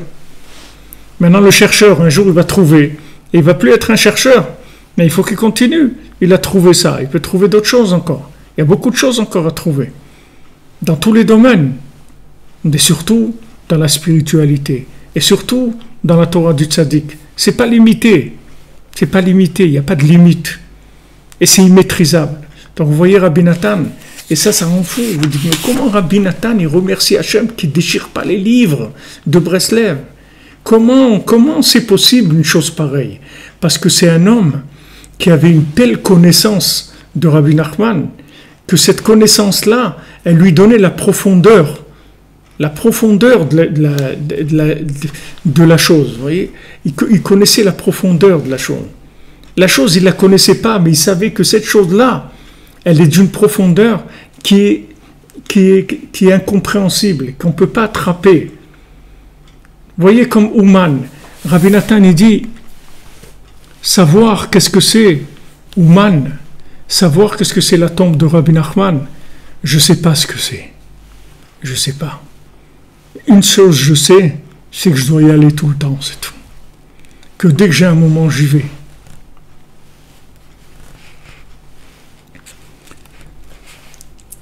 Quand Torah Mitzvot, vous dites qu'il faut être humble pour se remettre à zéro à chaque fois. En fait, il faut être émet, c'est tout. Il faut être vrai. C'est pas de l'humilité. Parce que l'humilité, ça vient, si vous voulez, quand vous avez quelque chose et que vous dites que cette chose-là, en fait, c'est Hachem qui vous l'a donné, ça ne vient pas de vous. Mais vous avez quelque chose. Mais là, ce que je vous parle, c'est que vous n'avez rien. Vous n'avez rien. Ce n'est pas de l'humilité, c'est du émet, c'est tout. C'est-à-dire que c'est une façon de voir la vérité. C'est émet. C'est tout, c'est vrai, c'est tout. C'est-à-dire que vraiment, on ne comprend rien. Mais vraiment. Elle dit, mais alors qu'est-ce que tu fais? Je cherche. Mais si tu ne comprends rien, alors pourquoi tu cherches? Mais je cherche à comprendre pour pouvoir trouver plus. C'est tout. Pourquoi tu cherches à comprendre? Parce que dans ce que je vais comprendre, ça va me donner une notion de profondeur, c'est tout. C'est ça que je vais comprendre. Je vais comprendre plus que je comprends rien. C'est ça ce que je veux. Parce que pour l'instant, je ne comprends pas assez que je ne comprends rien. Puisque maintenant, je ne danse pas tous les jours avec un Likutei Moharan dans mes bras. Tous les jours, je dois danser et dire merci mon Dieu que je ne brûle pas le Likutei Moharan. Merci mon Dieu, je dois danser. Mais je ne peux pas faire ça parce que ce n'est pas vrai, je suis malhonnête si je le fais. Parce que je ne ressens pas ça. Je ne le ressens pas. Donc est-ce que je vais faire du cinéma? Mais par contre, si je cherche, alors je vais arriver un jour à me rendre compte de ça et dire mais quel cadeau cet enseignement. Mais quel cadeau d'Hachem, quelle merveille, quel cadeau. C'est merveilleux. C'est pour ça que j'approfondis. C'est pour ça que j'étudie. Parce que sinon, quelqu'un va dire, mais si tu sais rien, alors pourquoi tu es en train d'étudier? Non. Parce que quand je dis je sais rien, il y a des degrés. C'est comme la mer. Vous voyez de l'eau. Mais vous voyez, l'eau, ça peut être une baignoire ou ça peut être il peut y avoir 5000 mètres de profondeur. Mais le dessus, vous voyez de l'eau, c'est tout. Vous ne savez pas qu'est-ce qu'il y a en dessous. Alors maintenant, pourquoi on étudie? Pourquoi on approfondit? C'est pour se rendre plus compte qu'on ne sait rien, mais plus profondément, jusqu'à ce qu'on arrive un matin à danser avec le Likutei Moharan dans les bras et en dire merci mon Dieu que je ne déchire pas, que je ne brûle pas le Likutei Moharan. Merci de cette merveille-là. Comprenez? Tant qu'on n'est pas arrivé à ça, ça veut dire que on a compris des choses. Et on est resté à la station. On a pris le bus, il nous a arrêtés quelque part. On est resté là, c'est tout. On n'a pas continué. Mais il y a un autre bus qui passe 5 minutes après. Prends-le, l'autre bus. Mais attends, je viens d'arriver. Ok, tu viens d'arriver. Alors, qu'est-ce que tu vas dormir là? Allez, il y a un autre bus qui arrive, tu le prends. Et il te dépose quelque part. Et après, il y a un autre qui vient, tu le prends aussi. Et comme ça, sans arrêt. Il n'y a que ça. C'est ça qui s'appelle faire tchouva. Et c'est ça qui s'appelle le Ma'amar Satoum. Cette parole hermétique. C'est ça, cette parole hermétique. Dans cette parole hermétique, il y a tout, mais on ne voit rien. Mais il y a tout. Donc comment vous allez avoir un rapport avec quelque chose où il y a tout et vous ne voyez rien? Alors vous allez dire, mais il n'y a rien. Non, il y a tout, mais tu ne vois rien. Alors comment je vais faire? Comment tu vas faire? Voilà. Tu vas rentrer, tu vas voir des choses. Mais attention, fais attention, que ce que tu vas voir, à aucun moment tu crois que tu as compris quelque chose. Parce que dès que tu vas croire que tu as compris quelque chose, tu vas te faire éjecter du Ma'amar Satoum, de la parole hermétique, tu vas passer dans les autres 9 paroles. Tu vas passer sur un baobab ou sur la tour Eiffel ou n'importe où. C'est-à-dire que tu vas te faire éjecter dans quelque chose de concret. Tu vas être éjecté dans de la compréhension concrète et cette compréhension concrète, elle va s'arrêter. Elle va créer un blocage. Donc tu vas plus avancer. Maximum, tu vas exploiter la chose, mais tu vas plus avancer. Si tu veux avancer tout le temps, il faut que tu restes dans ce haïe. Il faut que tu restes dans le Ma'amar Satoum. Il faut que tu restes dans Rosh Hashanah. Mamash restait dans Rosh Hashanah.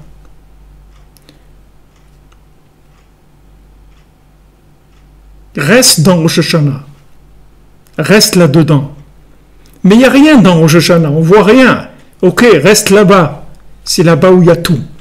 Tout se passe dans ce moment-là. Tout se passe dans ces 2 jours-là, qui sont un jour. Tout est là. Mais attends, mais après, on doit faire tu vas faire des choses. Tu vas vivre ton année, Bezant Hashem, une excellente année, avec tout ce qu'il y a de meilleur. Ok, mais n'oublie pas que tout se passe là. C'est-à-dire dans l'obscurité, dans le néant le plus total, dans l'incompréhension la plus totale. Et quand tu as compris quelque chose, tu dis merci Hachem. Comme l'a dit notre ami tout à l'heure, tu es content, mais tu ne te contentes pas. Tu ne dors pas sur tes lauriers. Tu es content, Baruch Hachem, merveilleux, merveilleux. Mais on avance. On ne garde pas. On approfondit plus. Parce que je veux une conscience plus grande de l'ignorance. Parce que plus, Rabbi Nachman dit, plus tu t'approches de l'infini, plus tu ne comprends rien. C'est tout à fait normal. Puisque l'infini, tu ne peux pas le comprendre. Donc, quand tu t'approches d'Hachem, c'est normal que tu ne comprennes rien. Rabbi Nachman dit, les gens, ils ont des questions sur moi. Il dit, heureusement, s'ils n'avaient pas de questions sur moi, ça veut dire que je suis comme eux. Ça veut dire qu'ils m'ont compris. Mais c'est normal qu'ils aient des questions sur moi. Ah, pourquoi il faut aller en Ukraine? Et pourquoi à Rosh Hashanah? Et pourquoi il faut laisser sa femme et ses enfants? Et pourquoi il faut aller là-bas? Il y a des tzadikim en Israël, il y a des trucs. Ok, allez, vas-y. Pose des questions, peut-être tant que tu veux. Vas-y, radote. Pose autant de questions que tu veux. La réponse, c'est qu'il n'y a pas de réponse. C'est que c'est comme ça, c'est tout. Pourquoi Ouman? Pourquoi pas Philadelphie? Pourquoi pas Akko, Tel Aviv, Jérusalem? Parce que c'est comme ça, c'est tout. Ah, mais pourquoi je sais pas. Je sais pas. Je sais rien. Je sais rien, c'est tout. Et quand je vais savoir quelque chose, je vais encore me rendre compte encore plus que je sais rien. Il y a des fois, vous voyez, vous découvrez des choses dans votre vie comme ça, vous voyez des individus que vous croyez que vous compreniez cette personne-là. Vous saviez qui c'était cette personne-là. Des fois, vous travaillez avec quelqu'un même pendant 10 ans, 20 ans, et vous êtes sûr que vous connaissez cette personne-là. Même des fois, votre conjoint, vous croyez que vous le connaissez. Et un jour, vous voyez quelque chose, vous voyez une ouverture. Vous dites, mais je savais pas que tu étais comme ça. Et pas du tout. C'est normal, tu ne savais pas. Parce que tu croyais que tu savais. Donc il n'y a rien qui pouvait t'empêcher de me connaître comme de croire que tu me connaissais. Il n'y a rien qui pouvait t'empêcher de me connaître que de croire que tu me connaissais. Mais si tu sais que tu ne me connais pas, d'abord tu vas vivre heureux parce que tu sais que tu ne connais pas ton conjoint, tu ne connais pas ton patron, tu ne connais pas ton employé, tu ne connais pas ton voisin, tu ne connais personne. Tu ne sais pas qui ils sont. Tu as vu ça, ok. C'est pas pour ça que tu connais. Ah, mais j'ai vu beaucoup de choses, ok. Mais il y a encore beaucoup de choses que tu n'as pas vues. Donc tu ne peux pas avec ça faire une base de données pour juger. Tu sais pas. Tu sais rien. Et c'est pour ça qu'on ne va pas nous juger à Rosh Hashanah. Et fois Shlema Maria Lourdes Bat Anésia Raquel. Vous comprenez? Vous voulez vivre heureux. Arrêtez de croire que vous comprenez quelque chose, vous allez être heureux. Parce que vous êtes en découverte permanente. Vous allez tout découvrir parce que vous ne savez rien. Alors tous, on est passé par là. On a vu des gens, à des moments, avoir des réactions qui disent oh, « je ne savais pas du tout. Moi, je croyais qu'il était comme ça. Je croyais qu'il était comme ça. » Voilà, Rabbi Nachman, il raconte le maasé du fils du roi qui était en pierre précieuse dans les contes. Alors il y avait un roi qui n'avait pas d'enfant. Donc il a demandé aux tzadikim de prier, à des tzadiks qui a prié. Et le roi, au début il a eu une fille. Et après il voulait un garçon, il a eu un garçon. Et la fille, elle était extraordinaire, d'une beauté qui n'était pas humaine, d'une intelligence qui n'était pas humaine, vraiment quelqu'un d'exceptionnel. Et après, il a eu un fils. Et quand il a eu le fils, le tzaddik, il a dit, voilà, ce fils-là, il va être en pierre précieuse. Ça va être un enfant en pierre précieuse. Wow, un enfant en pierre précieuse. Alors quand il est né, l'enfant, il a grandi et tout, ils n'ont pas vu qu'il était normal, il n'était pas en pierre précieuse. Alors sa sœur, qui était très jalouse, parce qu'elle avait entendu ça, qu'elle allait avoir un frère en pierre précieuse, bien elle était exceptionnelle.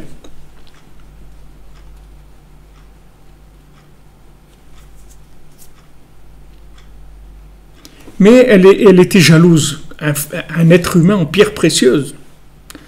Elle était jalouse. Mais quand elle a vu qu'il était normal, comme on dit en chair et en os, bon ça va, elle s'est calmée, elle se dit bon c'était juste un souhait comme ça, mais il n'est pas comme ça. Un jour ils étaient en train de jouer, lui s'est coupé, le frère. Et quand il s'est coupé, à l'intérieur de la peau, elle a vu un diamant à l'intérieur. Donc elle a vu qu'en dessous sa peau, en fait, il était en pierre précieuse. Donc elle a eu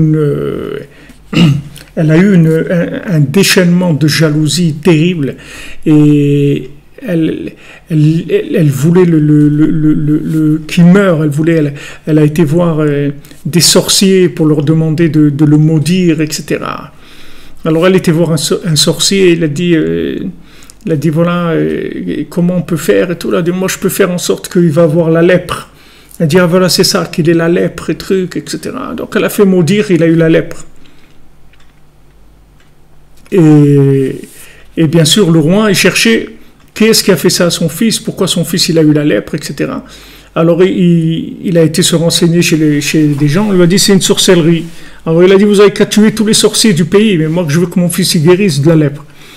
Alors ils ont dit, voilà, il y a un sorcier qui a fait ça. Seulement le sort, il l'a jeté dans l'eau. Donc maintenant, on ne peut plus rien faire que maintenant de prendre le sorcier qui a fait ça et de le jeter dans l'eau lui-même. Alors, quand elle a entendu ça, la fille, elle a eu très peur.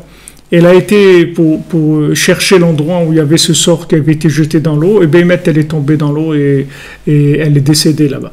Et quand maintenant, elle est tombée dans l'eau, elle est décédée, alors la lèpre, elle a disparu, et après, ils ont vu qu'il était entièrement en pierre précieuse. C'est-à-dire que maintenant, en fait, la peau qu'il avait, elle cachait les pierres précieuses. Et quand il a eu la lèpre, on a cru qu'il était malade, que c'était très grave, mais en fait, cette lèpre, c'est elle qui a fait qu'après, on a pu voir qu'il était en pierre précieuse. Alors, il y a beaucoup de choses sur ce maasé-là, aussi, il y a beaucoup de choses à dire que en fait, la sœur, c'était tout le côté de la réussite, de la logique, comme il a dit Paro, il a dit à ses hommes, il a dit, toutes les filles, vous les faites vivre, c'est-à-dire toutes les filles, vous les faire vivre, et les garçons, vous les noyez les garçons, et faites vivre les filles. Alors faire vivre la fille, ça veut dire faire vivre le côté compréhensible des choses. Mais le côté zachar, qui est le côté mémoire, le côté zikaron, c'est-à-dire le côté d'être attaché à la mémoire du futur, la mémoire des mondes supérieurs, ça il faut que vous l'effaciez. Il n'y a pas de mémoire des mondes supérieurs, il n'y a que ce qu'il y a ici, et c'est tout. Vous développez ça à fond. Donc elle qui représentait cette compréhension logique, maîtrisée, etc., la maîtrise de ce monde, quand elle a vu qu'il allait être en pierre précieuse, c'est-à-dire que Maintenant, cette mémoire-là, elle allait briller dans le monde. C'est-à-dire que tout le monde allait voir que cette mémoire de l'incompréhension, ça allait attirer les gens beaucoup plus que la compréhension. Donc elle a été très jalouse de ça. Elle a voulu le détruire. Mais en fait, en le maudissant, c'est comme ça qu'il a eu la lèpre et c'est ça qui lui a permis à lui de montrer qu'en fait il était entièrement en pierre précieuse. Donc si vous voulez, à l'intérieur, quand on a compris quelque chose, il faut savoir que ça c'est l'emballage d'un diamant. Même si c'est un diamant, mais c'est un diamant d'emballage. Que à l'intérieur de ce diamant, il y a un autre diamant. Et si vous voulez voir cet autre diamant, il faut avoir la force de jeter le premier. Pourtant, le premier, il est beau. C'est un diamant aussi, mais c'est un emballage par rapport à l'autre. Donc, si vous jetez celui-là, il va s'ouvrir, il va vous montrer qu'il y en a un autre. Et c'est que comme ça qu'on avance. C'est que comme ça qu'on avance. Exactement. Non, elle est morte dans l'eau. Elle est tombée dans l'eau, elle est morte là-bas. Il dit Rabbeinu. Monsieur Forgeron. D'après ce que je me souviens, peut-être que j'ai un truc dans ma tête, hein, mais d'après ce que je me souviens, non, elle est morte là-bas dans l'eau. Parce qu'elle était malade, etc. Et après, quand elle a été pour chercher le truc, elle est tombée, c'est Nitvea, je crois qu'il y a marqué le mot là-bas, elle s'est noyée dans l'eau. C'est-à-dire que maintenant, on a noyé la compréhension. On a noyé la compréhension. Quand on a noyé la compréhension, ça fait guérir de la lèpre. Que la lèpre, c'est quoi ? La lèpre, en fait, c'est la pourriture de l'emballage. C'est-à-dire, c'est la logique. La logique, elle pourrit. C'est-à-dire, la logique, elle pourrit parce qu'elle évolue pas. Elle bloque, elle fait stagner. C'est le principe de la putréfaction. C'est-à-dire, c'est la putréfaction mentale, c'est la putréfaction des idéologies, de la philosophie, etc. C'est-à-dire que si on veut pas pourrir, il faut être en mouvement, tout le temps en mouvement. C'est vrai, on apprend, Baruch Hashem, on découvre des choses merveilleuses, on apprend des choses extraordinaires. Mais autant on apprend des choses extraordinaires, autant on les jette parce qu'on sait qu'il y a d'autres choses. Et que si on reste avec ça, à la limite, ça va devenir dangereux. Ça va pourrir. Ça va pourrir. Ça va pourrir, ça veut dire on va pourrir dans notre truc. Après, on devient des exploitants de ce qu'on sait. Et au lieu de chercher à donner, on va penser que apprendre et à faire des choses pour nous-mêmes, pour avoir de l'honneur, de la richesse, des trucs. Après, c'est l'horreur, c'est la pourriture totale. C'est d'où elle vient cette pourriture du maîtrise de la compréhension. De la maîtrise de la compréhension. C'est-à-dire que la personne croit qu'elle a compris des choses, et après elle exploite. C'est vrai qu'elle a compris des choses, c'est vrai, c'est pas faux, elle a compris des choses, mais par rapport à ce qu'il y a à comprendre, elle est loin d'avoir compris quoi que ce soit. Donc tant qu'on n'arrive pas à vraiment danser avec les livres de Rabbeinu, en disant Baruch Hashem, que je ne déchire pas les livres de Rabbi Nachman, ça veut dire qu'on n'a pas compris que c'est un cadeau, que c'est quelque chose de volatile, que c'est un diamant en fumée, un diamant en une vision. C'est une vision d'un diamant. C'est pas un diamant que tu peux attraper et mettre dans ta poche et garder. Tu peux le faire aussi, mais un jour tu ouvriras ta poche, tu vas voir qu'il n'y a rien dedans. Si tu le mets dans ta poche, un jour tu verras qu'il va pourrir dans ta poche. Mais si maintenant tu le recherches tout le temps en te disant c'est vrai ce que j'ai vu, mais je suis sûr que ce que j'ai vu, c'est juste une partie de ce qu'il y avait à voir, une partie infime de ce qu'il y avait à voir. Comme Rabbeinu qui fait la bénédiction à Aaron, le Rav de Breslev, il lui dit comme je t'aime, alors je te fais une bénédiction que 1000 ans ou 10 000 ans, je ne sais pas, après la résurrection des morts, tu comprends une parole profane à moi. Une parole profane de Rabbi Nachman, pas de la Torah, une parole profane. 1000 ans ou 10 000 ans après la résurrection des morts. Pour vous dire qu'est-ce que c'est les paroles de Rabbi Nachman, profanes. On ne parle pas encore de la Torah. Alors à plus forte raison quand on rentre dans l'écouté moral, dans les contes encore plus, que c'est des choses qui sont extrêmement profondes, où il y a beaucoup à prendre. On peut prendre dedans sans arrêt. On peut prendre et prendre et prendre sans arrêt dedans. Ça ne va jamais s'arrêter. Mais attention, ne crois pas que tu as compris quelque chose, c'est tout. Surtout ne crois pas que tu as compris quelque chose. Parce que c'est le jour où tu crois que tu as compris quelque chose, la chose va commencer à pourrir. Et après, ça devient de la politique, de la haine, de la guerre, des trucs. Après, c'est tout ce qu'il y a de plus pourri au monde. Si tu rentres là-dedans, c'est la fin. C'est horrible. C'est pas Bereshit, c'est la fin. C'est la fin, c'est pas le début, c'est la fin. Il n'y a plus rien après. Il n'y a plus rien, c'est de l'exploitation, c'est horrible. Après, il y a que de l'horreur. Donc, ce que tu as compris, c'est magnifique, c'est vrai, c'est magnifique. Mais sache que tu n'as pas commencé à comprendre encore. Tu n'as pas commencé. Ça, c'est Bereshit, c'est Rosh Hashanah. C'est là où on va rentrer dans Rosh Hashanah.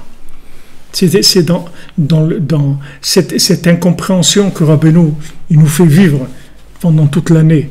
Cette remise en question permanente, cette recherche de haïe, cette assiduité dans la recherche, cette assiduité dans la remise en question, cette souplesse sans arrêt.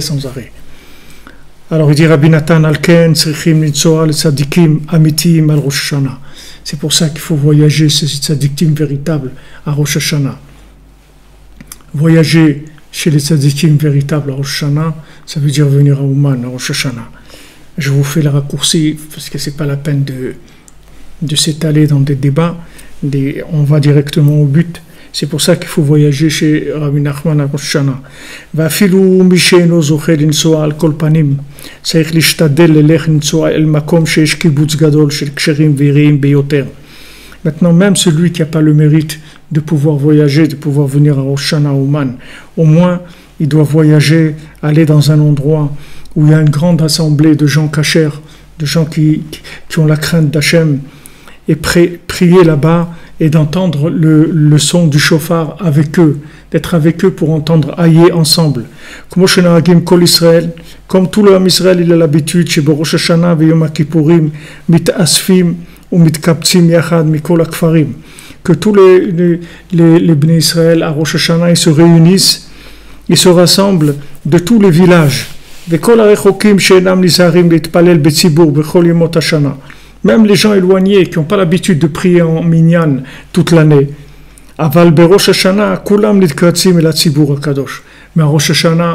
le monde se réunit dans le kibbutz HaKadosh, c'est-à-dire dans ce groupe saint qui car prinat zot, les achnis derech shel tshuva, les deprinat aye.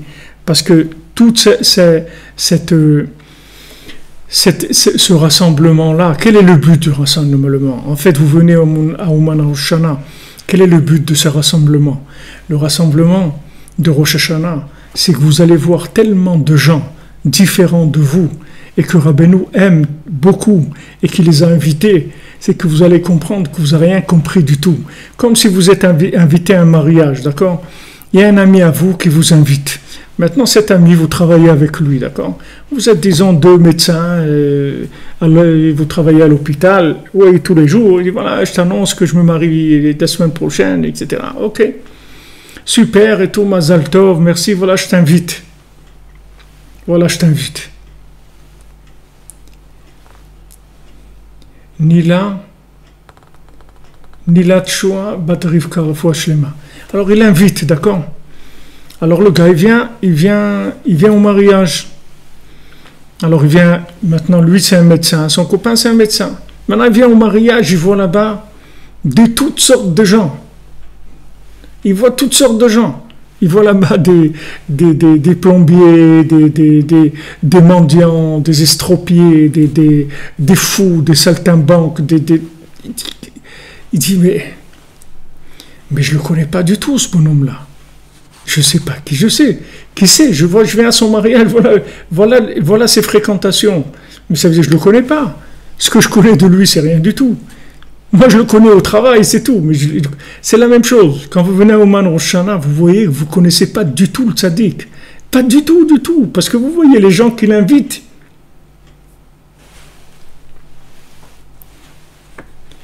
Les gens, c'est comme un jeu de piste, ouais. C'est un jeu de piste, mais il ne se finit jamais. Il faut rester sur la piste, c'est tout. Pour rester sur la piste, il faut être pistonné tout le temps. Il faut rester sur la piste.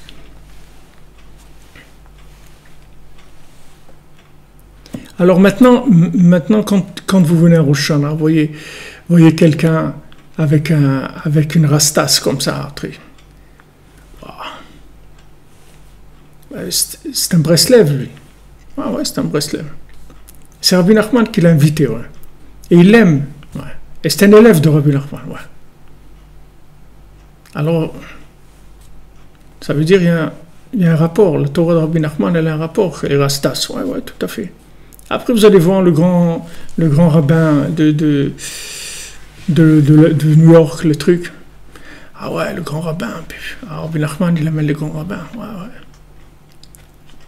Alors, et après, je vais voir celui-là, et je vais voir l'autre, et je vais voir l'autre, et je vais voir l'autre, et je vais voir moi aussi celui-là, et tout.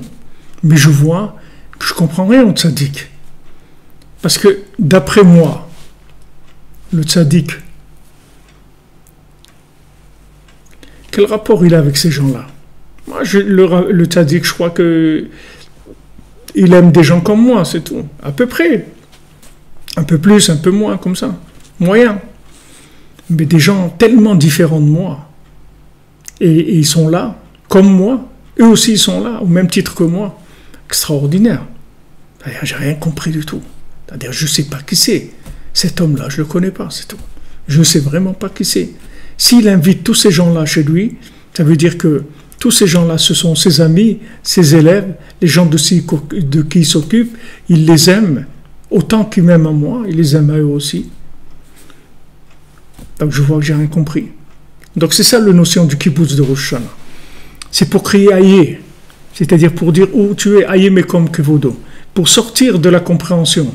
C'est-à-dire ce kibbutz-là, il va faire sortir de la compréhension. Parce que vous allez voir des gens tellement différents que vous allez dire mais non, j'ai rien compris. J'ai rien compris. J'ai vraiment rien compris. Et vous voyez des trucs, encore ce soir, quand j'étais au Tzion cette nuit, des gens, des mamans en train de fous, mais alors des gars, des discussions de fous, mais complètement du délire total. Un, il dit, voilà, moi ça fait 5 ans que j'habite là. Et l'autre il dit, moi ça fait 15 ans que j'habite là. Quoi, truc, maintenant tu es parti, et vas-y, il commence à délirer dans des trucs, des parties. J'ai dit, voilà, ces gens-là, Rabbeinu les a amenés, ils sont là. Voilà, il habite, ça fait 5 ans, le bonhomme qu'il habite ici. Mais complètement frappé de la tête, le bonhomme, mais complètement. Voilà, il est là. Il est là. Ce gars-là, il aurait pu être n'importe où dans le monde. Et il est là.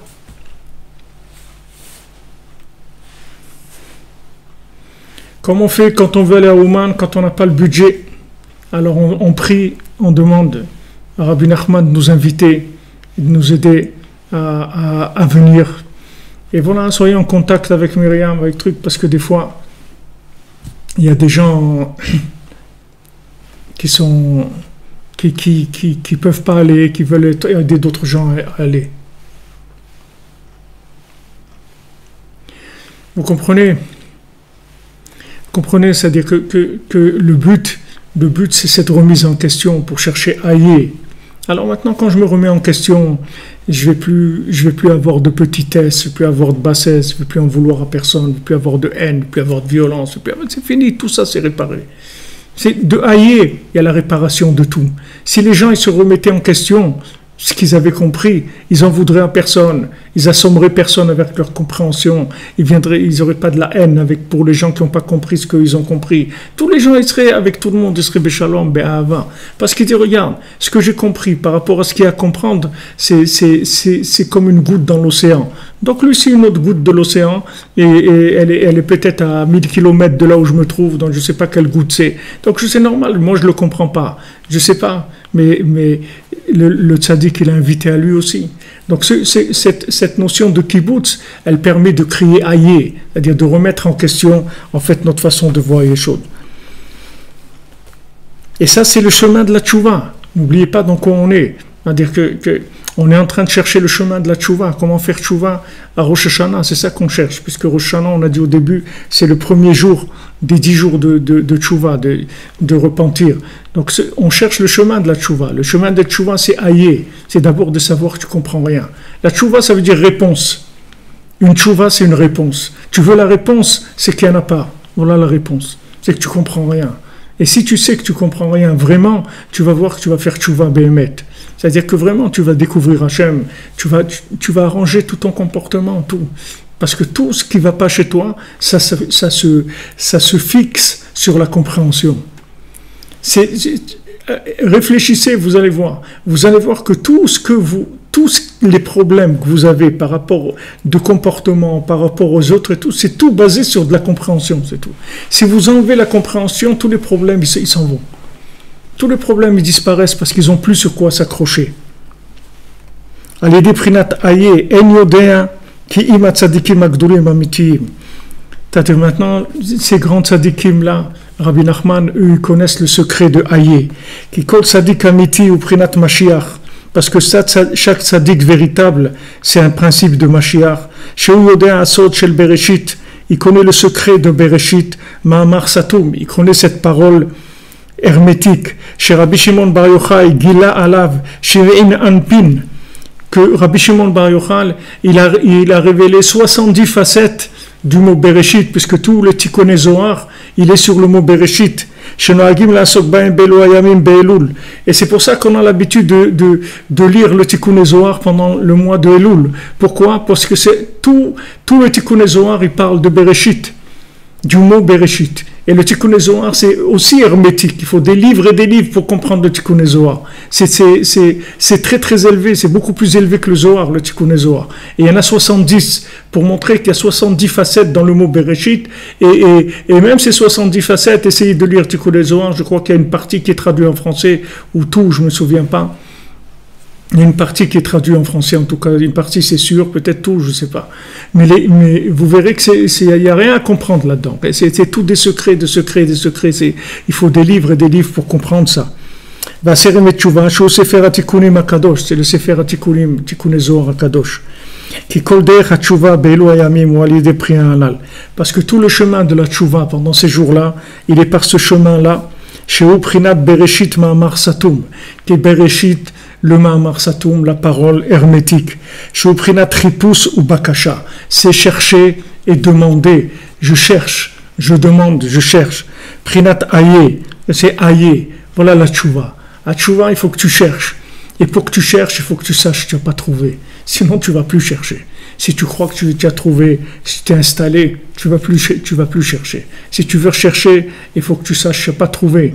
Et pour arriver à ça, il faut cette conscience-là que le tzaddik il donne. Que sache que toute cette compréhension que tu as, mon ami, c'est même pas le début de la compréhension. Donc, tranquille, parce que tu n'as rien compris encore. Donc tu te comprends pas ton entourage, tu comprends rien du tout. Cherche, c'est tout. Cherche encore et encore et encore et encore, voilà, c'est tout. Comme elle a demandé la dame, c'est un jeu de piste, mais on va pas y arriver dans ce monde à la destination. La destination, c'est l'autre monde. Et dans ce monde-là, c'est un monde de recherche, c'est tout. C'est pas un monde de trouver. C'est pour ça que Rabbi Nachman, il est décédé à 38 ans, parce qu'il a dit: je suis arrivé au maximum de ce qu'un homme peut comprendre dans ce monde, et comme je ne peux pas m'arrêter de chercher, je suis obligé de partir. Je suis obligé de laisser le corps et de monter vers des mondes plus élevés pour aller découvrir encore plus de compréhension de l'infini. Donc, Bezrat Hashem, chez Shabbat Shalom à tout le monde. Merci de votre présence, de votre participation, de votre soutien, de votre recherche. Vous êtes là, voilà, regardez, combien on est là? On est 52, c'est en 53. Voilà, Baruch Hashem, Ashrenu, Shabbat Shalom, que des bonnes nouvelles, la santé, tout ce dont vous avez besoin, Bezrat Hashem. Tout ce que vous avez besoin, surtout cette bénédiction de ne pas rentrer dans les nerfs, parce qu'on sait qu'on n'a rien compris.